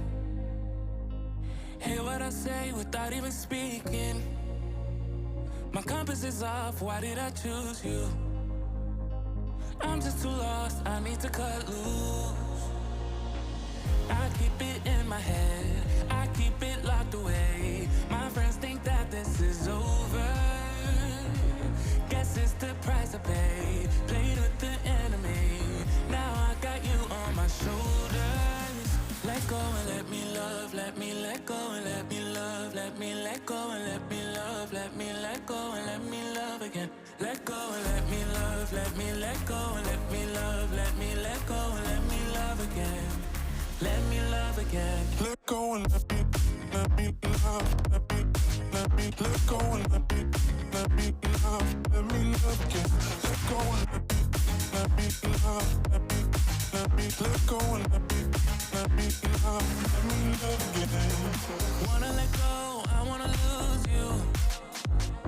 Fall out of love as you're supposed to. This was a phase that I was a mistake. But I can't move on with something in these days. Let go and let me love, let me let go and let me love, let me let go and let me love, let me let go and let me love again. Let go and let me love, let me let go and let me love, let me let go and let me love again. Let me love again. Let go and let me love, let me let go and let me love again. Let go and let me love, let go and let me love again. Let go and let me love, let me let go and let me love again.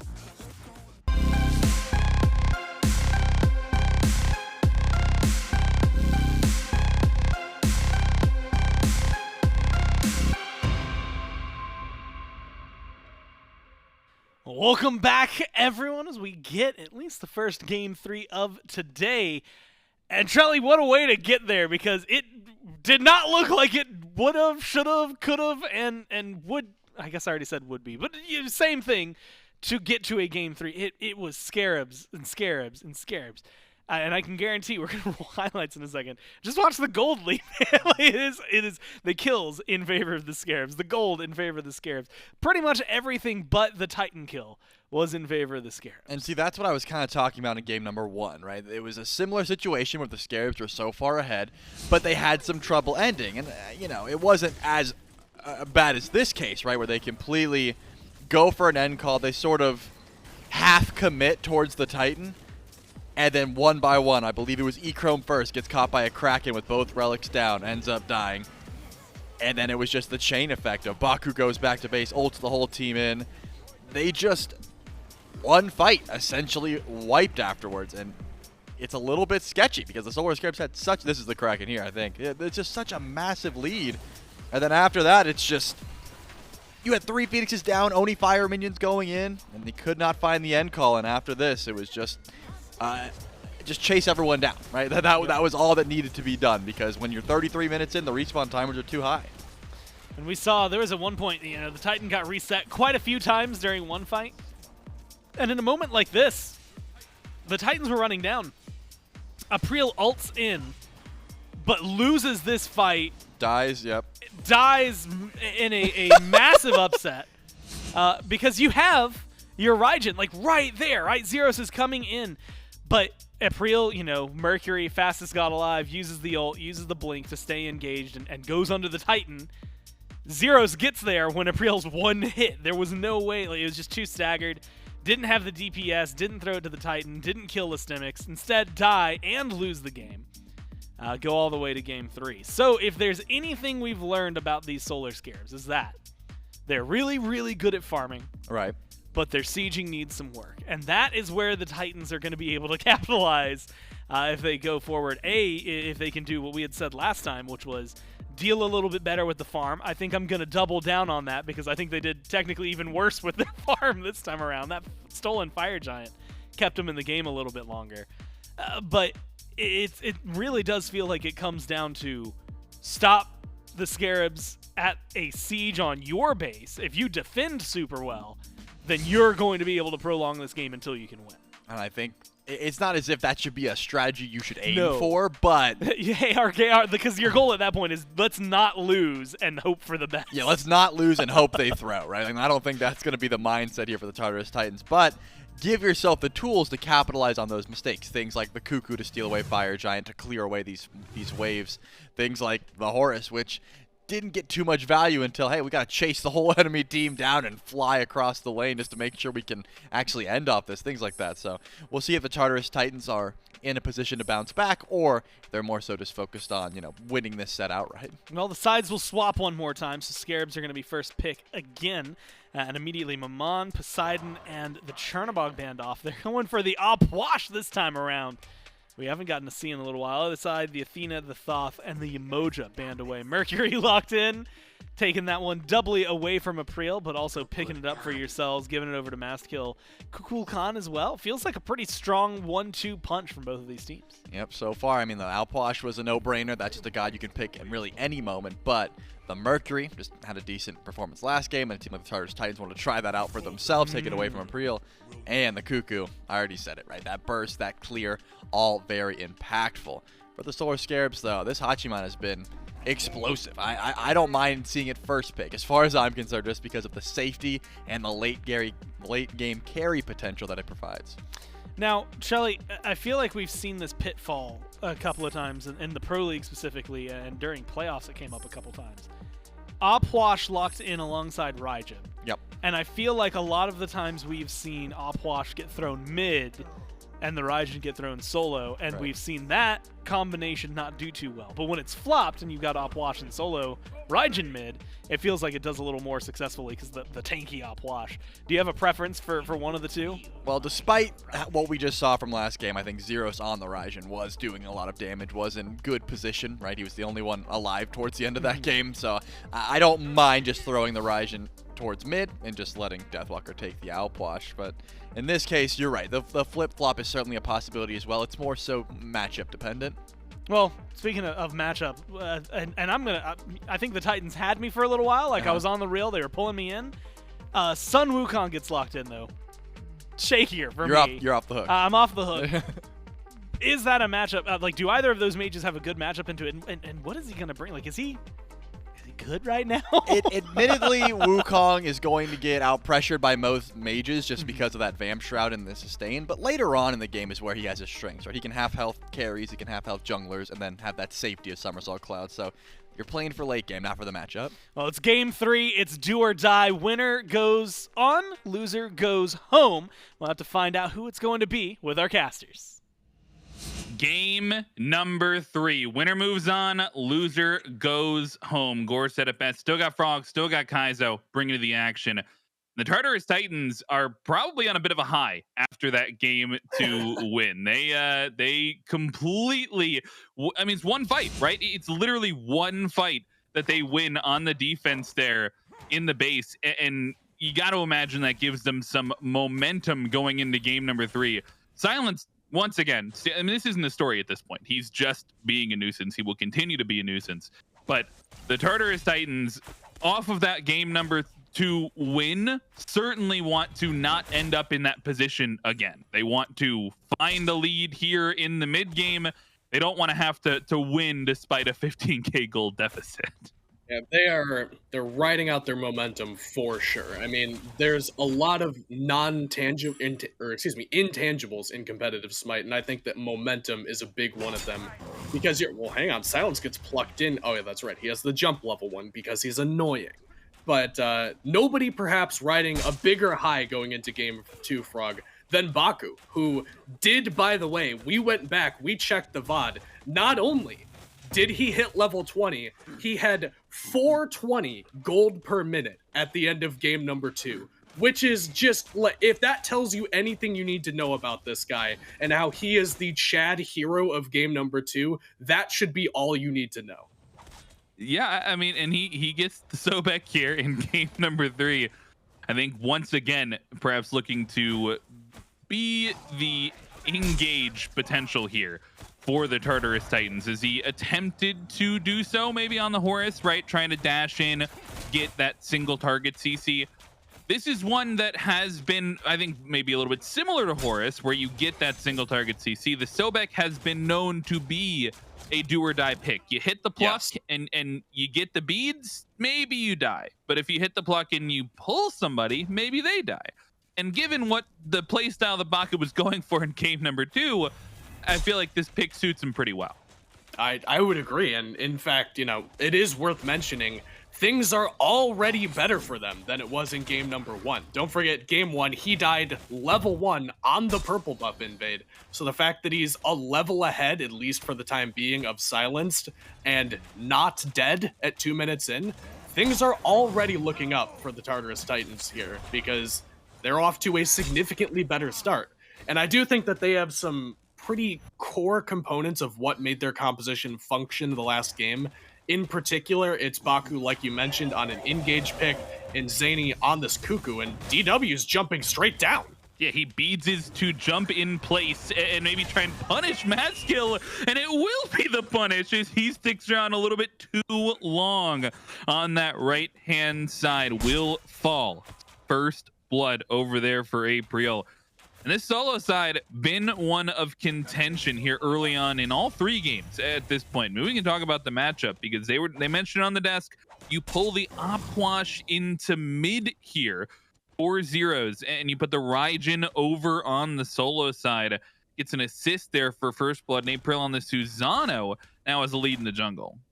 And I think that it was Mifflin yesterday who said that Raijin mid just doesn't work as well as Raijin solo. It's just not a character that was... I mean, it was designed to be built full damage, but in, you know, the way metas evolve over the years, the character just functions better when it can survive a little bit longer throughout these engagements, because Taiko Drums is a lot of great damage. It gives you some crowd control, but it does make you a target. The target might be on this duo lane here. MastKiII is about to look for this Sonic Boom. Doesn't look like they're going to give it to him. But I do think that the Raijin in solo is just a generally better look. I mean, we've seen Opwash in a couple of different roles here so far this weekend. It's looked great in solo lane. Deduin got a quadra kill on it, but also a great option for the mid lane as well. Apreel. Over here on this left-hand side, maybe looking for a little bit of a punish, is maybe Silenced is the one that's going to be punished, forced to use the shell. And Apreel pulling back a little bit of damage, but I don't think either of these junglers are going to get what they're looking for on this left-hand side. Bakú is hitting the plucks, dude. Got to give him credit there. Yeah, well, he is constantly putting out the pressure, and you will get the ultimate from MastKiII, an attempt onto the life of Apreel, but not going to be anything to fall on that left-hand side, despite the pressure attempted, I think, from both of those junglers. And I'm excited to see the reprisal of Apreel on the Susano, because even in the Niflheim Worg set yesterday, where things weren't going super well, Apreel looked like a standout player on the Susano. So I'm glad that, you know, back against the wall, facing elimination here, you give Apreel what he's looked the best on, in my opinion, this weekend, which is the Susano. It's already got an early kill, which is excellent for you, especially when you're, again, up against something like a Mercury, where you can argue that Susano wins the 1v1 late game, but team fight effect is going to be pretty analogous between the two of them. I think that the Susano crowd control can sometimes be more substantial than just the raw damage output that MastKiII is going to be doing late game. It is going to be probably on Apreel's shoulders to be driving this composition, especially now that he has that first blood under his belt. And I think that somewhere around this solo lane side of the map, as you mentioned before, could be the point of contention for the Solar Scarabs, just because Deathwalker, on what is probably still to this day the premier solo lane pick, a lot of people think maybe Poseidon in that conversation. Zyrhoes' pick, Opwash, might also be one that you want to at least throw in the conversation, but DW has definitely got the tried and tested pick in the solo lane versus lestimics, who, this is a bit of a weird one, and it's unusual to say that the warrior is the weird thing in the solo lane, but that's kind of where we're at now, that seeing a Sun Wukong is something of an oddity. It's a traditional warrior, granted a more damage-based warrior, but a warrior nonetheless. MastKiII has to ult away in the jungle, and we'll find the safety. Small skirmish over those left-hand mids. This Echrome dashing in looking for a little bit of pressure on that left-hand side. You get these small poke battles back and forth, but I think this game, game number 3, the slowest of our games thus far, and perhaps Definitely. both of these teams really feeling what's on the line here. This is the do or die. It's turned into a best of 1 at this point, right?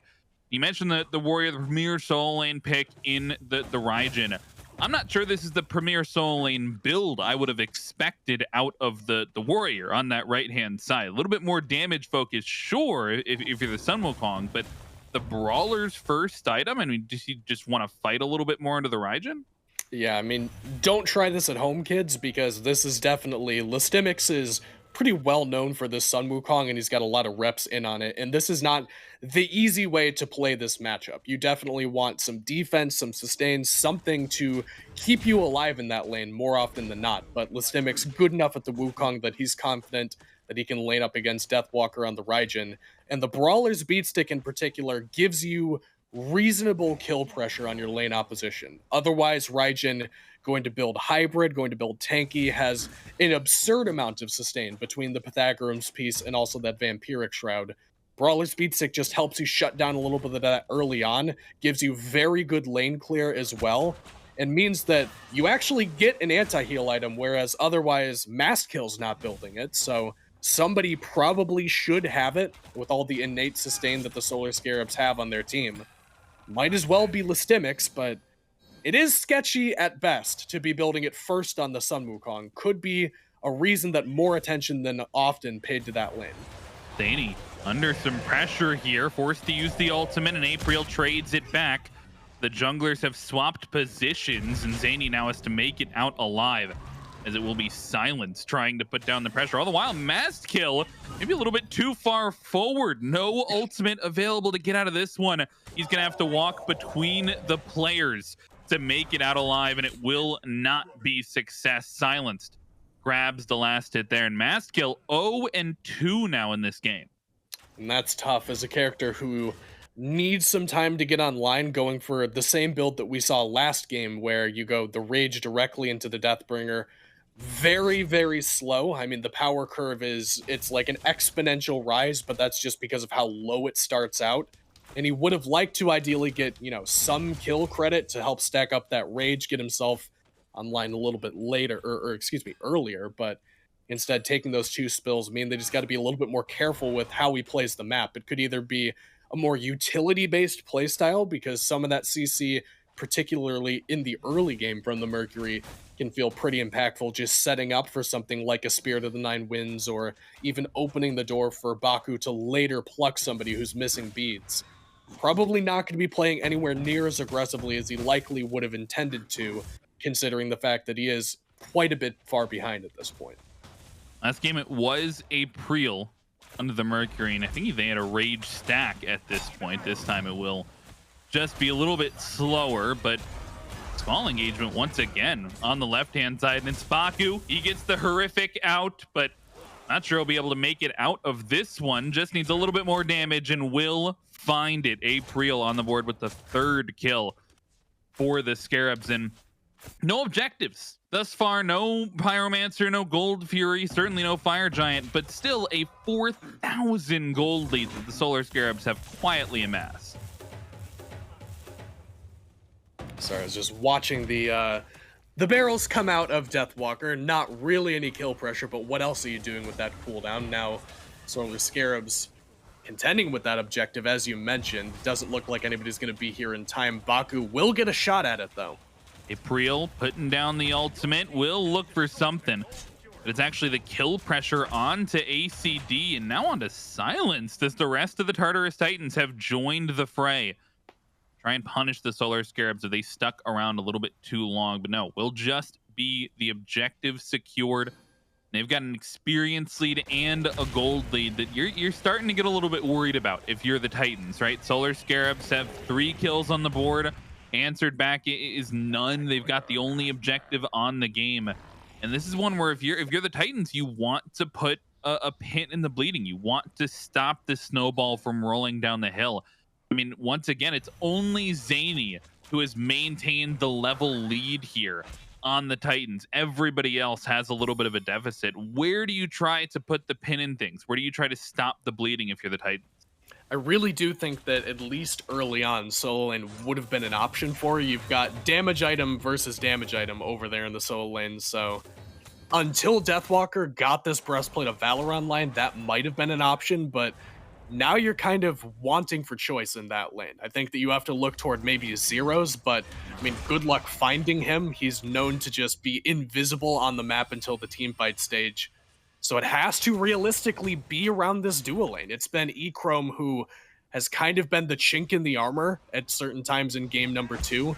Might need to lean on him a little bit more here in game number 3, especially considering, you know, getting the Mercury ult down that lane. Not impossible, goes for it here onto apreel. Doesn't quite connect, so if not around the beacon, if you can't catch out apreel in the jungle at some point, he has beads even, not going for blink just so he isn't a target. I really do think Echrome is going to be the guy you have to lean on.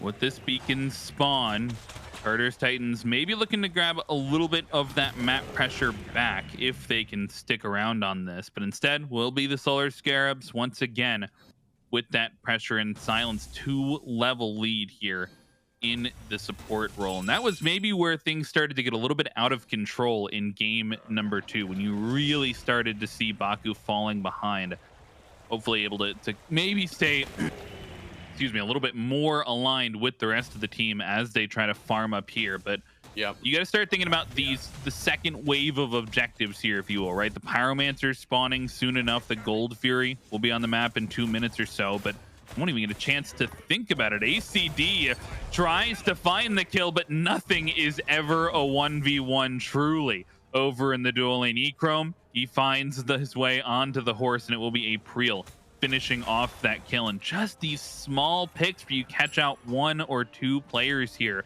The Solar Scarabs continue to take advantage of that map positioning. And they're going to try to land another kill here onto Bakú, but shouldn't get it. It is kind of tough for AicyD because he makes the correct play there. You've got people coming in behind you. You know that you're not getting out, and you just try to turn around the damage, get a kill as you're dying, and hopefully make it a trade. But Echrome dismounts the mounted archery a little bit early, burns the Aegis, makes sure that there is no chink in the armor in his lane.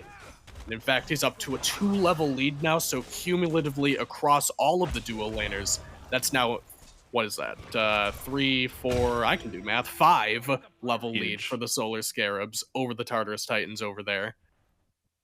It's shades of game number 2, Frog. I mean, that should be good news if you're a Tartarus Titans fan, because that means you're going to win the game eventually. It's going to be a grueling process, but, you know, go get a snack, maybe grab a drink. You'll be back by the time you see the Titanfall in your favor. Not so sure that they're going to make the same mistakes twice. Deathwalker just up down though, and this ultimate is there from MastKiII. Relics come through, but you turn around if you're the Raijin onto lestimics. MastKiII around the wall, and they will find the kill onto the Solar. And in fact, apreel has got to be careful. It's there a little bit earlier than the rest of the squad. Bakú still looking for the pluck back in. Got to be careful here to not let any more members go down. That's going to be first blood for the Titans. Get their first kill onto the board. But, I mean, Deathwalker just overstaying a little bit too much and loses both his relics as well in the process. And that should be alarm bells ringing for the Tartarus Titans, that now Deathwalker, level 16, by the way, only 1 defense item, a lot of sustain, but you can shut down at least some of that with the Brawler Speed Stick lestimics has. You need to go back over there while those relics are down. Just full stop. You cannot allow that opportunity to be forfeit. And it's a tough position because Primal Fury's up on the left-hand side of the map. You're playing against a Fafnir composition, which notorious for being some of the best at burning these objectives in the game. But I just feel like it would be a wasted opportunity if after pulling both relics off of Deathwalker, he's still not itemizing more defense, just wants more damage because he is pretty comfortable so far. Getting something to shut him down, getting another stack on the Rage for MastKiII in a pretty reliable position could be the best way to go.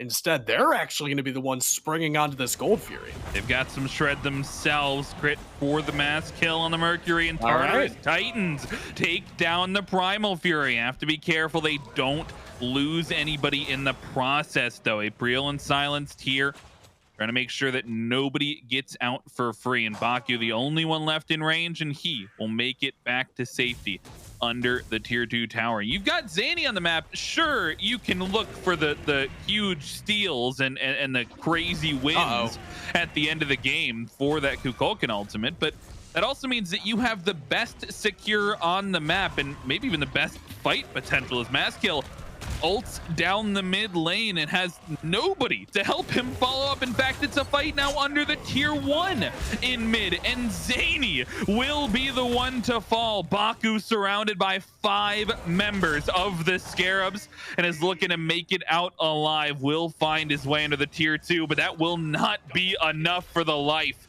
Lestimics trying to disrupt the shell is good for a second, but they get the tier 1 and a 2-for-1 for the Scarabs. Oh, Zhainy probably scratching his head at that one, wondering where the entirety of the Solar Scarabs came from, because he was gonna, you just did an objective, you're gonna quietly go back and farm mid, no fireworks, just gonna back up, spend some of that gold, and then very suddenly, everybody from the Solar Scarabs somehow finds their way congregated around what was already a relatively low health tower. And Silence has made it very clear from minute 1 of this tournament on day number 1, he's willing to take whatever damage is necessary to set up for these kills. So he just steps into the tower, facilitates the opportunity for the rest of the Scarabs to dive in. And they get an early death onto Zhainy, who, keep in mind, didn't die until pretty much the end of the game. In game number 2, now already taking 1 spill, will at least slow him down. He's no longer ahead of Zyrhoes, who finally pulls ahead a level lead for the first time in these last 2 games. The Solar Scarabs are continuing to mount the pressure, Frog. I mean, they're playing all the momentum. Titans willing to step up, though, at the very least. So they're in the vicinity. Last 2 games, around this time is where we saw this Fire Giant be pulled, around this 19-20 minute mark. And both times it was the Scarabs pulling it. Game number 2, of course, we recall back to that incredible steal from Zhainy with that Serpent of the 9 wins. And in this one, once again, he looks to be the best secure on the map. So if you're the Scarabs and you're thinking about pulling these objectives, you still have to be cognizant, be extra careful of where this Kukulkan is. You know what's crazy, though, Frog, is I don't know for sure if Zhainy is the best secure on the map. If Zyrhoes gets every single one of his bodies down, I think that might be in contention with Kukulkan ult damage, especially with these bombs. We might be finding out sooner rather than later. I'm not sure he's got time to get the bodies down if they just commit to this, though. It gets picked up, dropped to half HP. This starts a fight that's split, though. AicyD forced to jump away and Silenced and apreel in a perfect spot to chase this one down. It's not good enough to survive. AicyD gets taken down. They trade, though, and a good trade at that. apreel to fall and a 1-for-1 thus far as Bakú survives on single-digit HP under the tier 2 tower. They pick up the Fire Giant just to bait out a response, and they get a good 1-for-1 to slow things down. It does slow things down. A little bit scary there, because the Tartarus Titans were diving pretty deep. I mean, it was lestimics and Bakú who were in the enemy backline, oddly enough fighting Deathwalker, who was in the enemy backline for some reason. It was a very weird engagement. I mean, not a combination you typically see with the support and the solo laner diving together. And that left MastKiII, Zhainy, and AicyD by themselves around that blue buff corridor. That could have gone worse. I mean, nobody there to peel for all those squishy members means that if they got better penetration into the Tartarus Titans backline, that could have been problematic. And that is something that happens to myself and everybody else when you play Sobek. There's something that I like to call Sobek brain, which is it's a crippling addiction, Frog, where there's a guy in front of you, doesn't matter who else is nearby, it doesn't matter if it's a good idea, you just gotta pluck that guy. I mean, the ability's up, whether or not they have beads doesn't matter, you just feel obligated to just use CC on whatever's in front of you. And sometimes that leads you very deep into the enemy backline. Sometimes you lose an Oni Fury on the back end of it. But it happens to the best of us, and Bakú, I'm hoping, will recover from this this hideous ailment that seems to have plagued him in that last fight. Sometimes you just have to press the 1 button, man. Like, even if his finger slips, right? He's got to get in there, you know? Sometimes it just gets the better of you. And sometimes you pluck back the right target and your team wins a fight off it. So Bakú may be the make or break player here in terms of looking for a pick around this fire giant. Gets taken down a little bit low, but as members are hitting 20 here, you can see the pressure from the Solar Scarabs around this FG. 22 minutes in. We're now past the ticker, the timer. The Solar Scarab. There's the pluck. Deathwalker gets pulled back in and will get to dash away. You lose the relics there off the Raijin. You get a lot of poke down on the support and on the soul lane or the enemy side. Tartarus Titans forced to back off a little bit, but in there, the pluck is a good thing. Maybe if they can cash in on it again, because I mean, look at the health bars, Frog. They pluck in Deathwalker, get 60 or 70% of his health bar, and it cost them all of Bakú's HP, a good chunk of Zhainy's HP, a good chunk of MastKiI's HP. I mean, you got to be careful where you're standing to follow up off of these plucks, because once again, that could have been dangerous. MastKiII chased out here in Apreel, lands the 1v1. He finds the solo kill onto the enemy jungler, and he's looking for more. Genetics in on the Deathwalker in onto Zhainy. And they're looking for the dash onto the enemy speed buff. Meanwhile, lestimics in the cloud. I'm not sure it'll get him the safety he needs, but he will find his way back to the tier 2 tower. And that opens the window for the fire giant. Zhainy, he's still on the map, but I'm not sure anybody gets here in time. It's getting shredded down, and Zhainy maybe would look to contest, but nobody will get there in time. The Solar Scarabs grab the FG. Don't even use the Frenzy there, only the Draconic Corruption, and I'm going to be interested to see here if Silence elects to stay in that form, and that'll be pretty indicative to me that, yes, he is still in the Dragon form, so this is probably going to be a continued siege here on the right-hand side of the map. At least this tier 2 tower, likely to be what the Solar Scarabs are going for. Tartarus Titans are here to play defense, but Bakú, he's getting exploded. He is not there anymore. He has to dash away. He will survive for the time being, but they take the tier 2 tower, and this is what we've seen all 3 games from the Solar Scarabs. This is an 11,000, 10,000 gold lead. It is dominant siege potential. You get a pick, though. Deathwalker may be caught sleeping and will not be able to make it back to base safely. I was going to say, this is what you see from the Solar Scarabs. This is their game plan, to play discipline, play slow. But the Tartarus Titans, they don't want to wait for the regroup of the Scarabs. They want to find any opportunity they can. That means a pick onto Deathwalker, and the grouping here, they're 5 members strong near this beacon. They do have a man advantage for at least a little while, 28 more seconds on the respawn from Deathwalker. So they'll get that last beacon, but Frog, I don't know if they, your actions have consequences, and that will unleash the Titans, which is basically a siege juggernaut for the Solar Scarabs, who do still have 4 members with the the regular Fire Giant buff over there. And that could be bad for them if they can't get grouped up over there pretty quickly and start to contend with the health bar of the Titan. But it's a great pick there on the Deathwalker. You said it. I mean, the Titans are doing an excellent job of playing from behind. Granted, had a lot of practice for how to play from behind in this set. Made it look real good, though, at certain times. I mean, coming back from enhanced Fire Giant buff, Oni Fire minions coming down all 3 lanes, no Phoenixes, Titan already low HP, and somehow winning the last game. It's tremendously hard to count them out in this one, even though things are getting worse before they're getting better, right? Like, we have the Titans coming, Primal Fury now done for the Solar Scarabs. Doesn't look like they're willing to back up anytime soon. Will be only Apreel going for the reset, and the Titans are wanting to step up to this fight, Frog. They're grouped up around their own Titan, trying to make sure that that fight takes place on their own terms, if possible.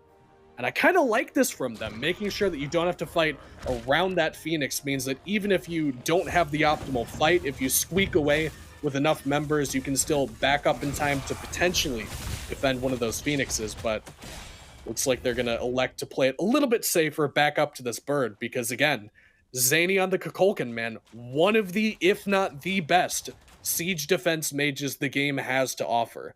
It's just a matter of what value can MastKiII get. Does he get a good flank? What's the lestimics penetration look like? It's not going to take long for the Scarabs to take down one of these Phoenixes. Looking to defend on the side of the Titans. Bakú has to be careful on the dash in. Everything gets dropped though, and into the back line goes MastKiII, right past the entirety of the Scarab. Silence, the only one left in the front line. And the Titan walks past right into the enemy base. They'll take down the left side bird with that siege juggernaut. And MastKiII looks like he's gonna get punished for ulting through a little bit earlier on. He will fall, as will this tier 2, I suspect, but Silenced wants to go for it. The rest of his team is pulling him off because they will maybe take their time a little bit. This Fire Giant close to falling off, so I'm not sure they can continue to push down the Phoenix, but they got the left bird. That's what they were looking for. They are missing some pretty critical cooldowns, and yes, they will end up backing up there. You can kind of forgive the Titans for not trying to stake their claim on that left Phoenix. I mean, it's already hard enough to contend with a Titan that's full HP walking down your left-hand Phoenix, but you add on top of that the Frenzy got popped, full damage Opwash with Empty the Crypts to deny all that space, Draconic Corruption in your backline. Just getting to any of those characters means taking 7, 8, 9, 100, 1,000 damage from Empty the Crypts. Not exactly your best fight there for the Tartarus Titans. Kind of, so. I mean, 3 Phoenixes down is their comfort zone, right? I mean, that is true. Yet. That is true. They've still got 2 more to give away. So honestly, if they can get 1 more kill onto iSilenced and shut him down, they might be willing to trade a Phoenix for that, because you're right. That is where they've made their bread and butter in this set, is once their back is against the wall, they react like a caged animal and immediately snap back at whatever's in front of them. Now it's going to be the Scarabs in front of them around this FG pit. They're so far forward here, Frog, looking for anybody to step up and out of position from the Tartarus Titans, who are going to play defense. It is worth noting Zhainy has the ult. Mast has his ult charged. We'll see what they do. Dash in from MastKiII. Hits nobody, though, and Silenced. Separated from the team, but apreel finds his way onto Zhainy and gets the kill. Trades only the ultimate to take the mid laner down. Bakú now trapped against a rock in a hard place, and Deathwalker finds the kill onto the support. Lestimics barely into the cloud, finds the safety. But that was all the Scarabs were looking for. They take down the enemy secure. They find the support as well. Only question now is, do they wait for the enhanced Fire Giant timer? That would be 60 seconds they've got to hold on to this. They've got the zoning for it, though, and they may even take down MastKiII as well. Apreel's chasing this one down. We've got a little bit of zoning there. They will not wait for the EFG. They'll let MastKiII get out alive. That's another Fire Giant on 5 for the Scarabs. And that's just a weird fight to me, Frog. I mean, you saw the idea. MastKiII wants to ult in and stop that fight before it starts out, but Silenced is not a premier target for that Sonic Boom ability, and because of that, Scarabs get not only the regular Fire Giant, as you mentioned, but do get that right bird as well. I'd rather see them play a little bit more patient. Obviously, with how much zone control the Scarabs had there, walking toward the pit would have been difficult, but you gotta imagine letting them put some damage on the FG, trying to steal it away again with the Kukulkan ult, as you did in game number 2, would have probably been your higher percentage chance there, because trying to blow up Silenced, he's level 20 full build, I just don't know if they have the damage for that, and it kind of showed in that engagement. 2 Phoenixes down, only the middle Phoenix left alive here, and MastKiII in on the ultimate. You get the hit there from the damage, but apreel once again is able to find Zhainy in the backline. Deathwalker adds to it, and despite the jungler falling, 3 are down for the Tartarus Titans. 4 strong still remain for the Solar Scarabs, and with 2 out of 3 Phoenixes down, would have to be a committal if you want to go for the end call. Silence still full HP, and the frenzy gets popped. It's on to the Titan they go, and the Solar Scarabs with a hard-fought 3 games, they'll take the set and move on to Group C. And the Titans took it the distance, don't get me wrong, but the Scarabs looked in command of I'd argue 90% of that set. Even the game that the Titans ended up winning, it was a comeback victory. It was a Cinderella story at best, but the Scarabs look scary, man. I mean, this is a team that everybody points to and says, look at the EU playstyle. It's so slow. It's so calculated. They've demonstrated in this set, though, that they have absolutely got more than one playstyle. If you foil plan A, they've definitely got a plan B to go back to, and they demonstrated it here in game number 3. Yeah, I mean, I think they play incredibly well into the Kukulkan pick. Maybe a couple of missteps. You give away one game on the Cinderella story, as you called it, and I think they're going to face up against Hexed Mambo in Group C. So they're going to have to pull out maybe game plan B, C, D, E, F. I can't do alphabet on cast. I don't know if that's what I'm saying. That'll do it for me and Kaizo on the cast. We'll throw it back to Gore and Trelly on the desk.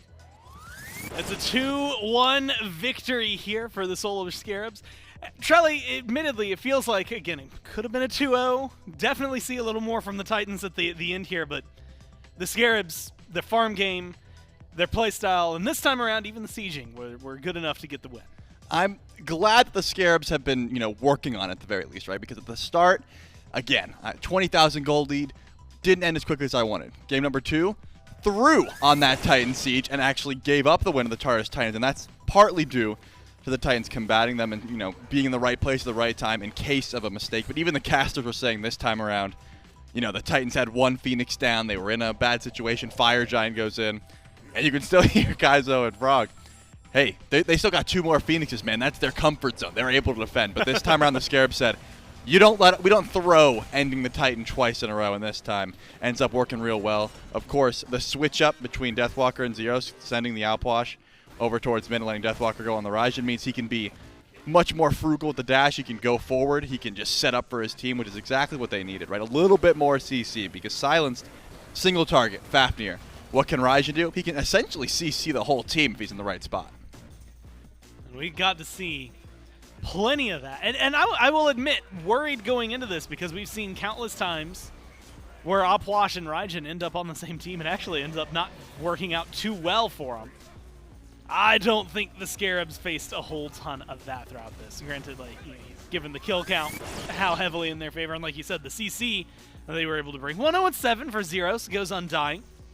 5, 3, and 6, 11 affected kills for Deathwalker, 13 affected kills for Silenced, and up there as well for Apreel with 13. Just really good play from the Scarabs. And finally setting themselves up, as mentioned and as said, to go to the next group, Trelly, because that's what they were playing for. The Titans, we have to say goodbye to now, but at least they go out on a ball of fire, right? They're absolutely blazing.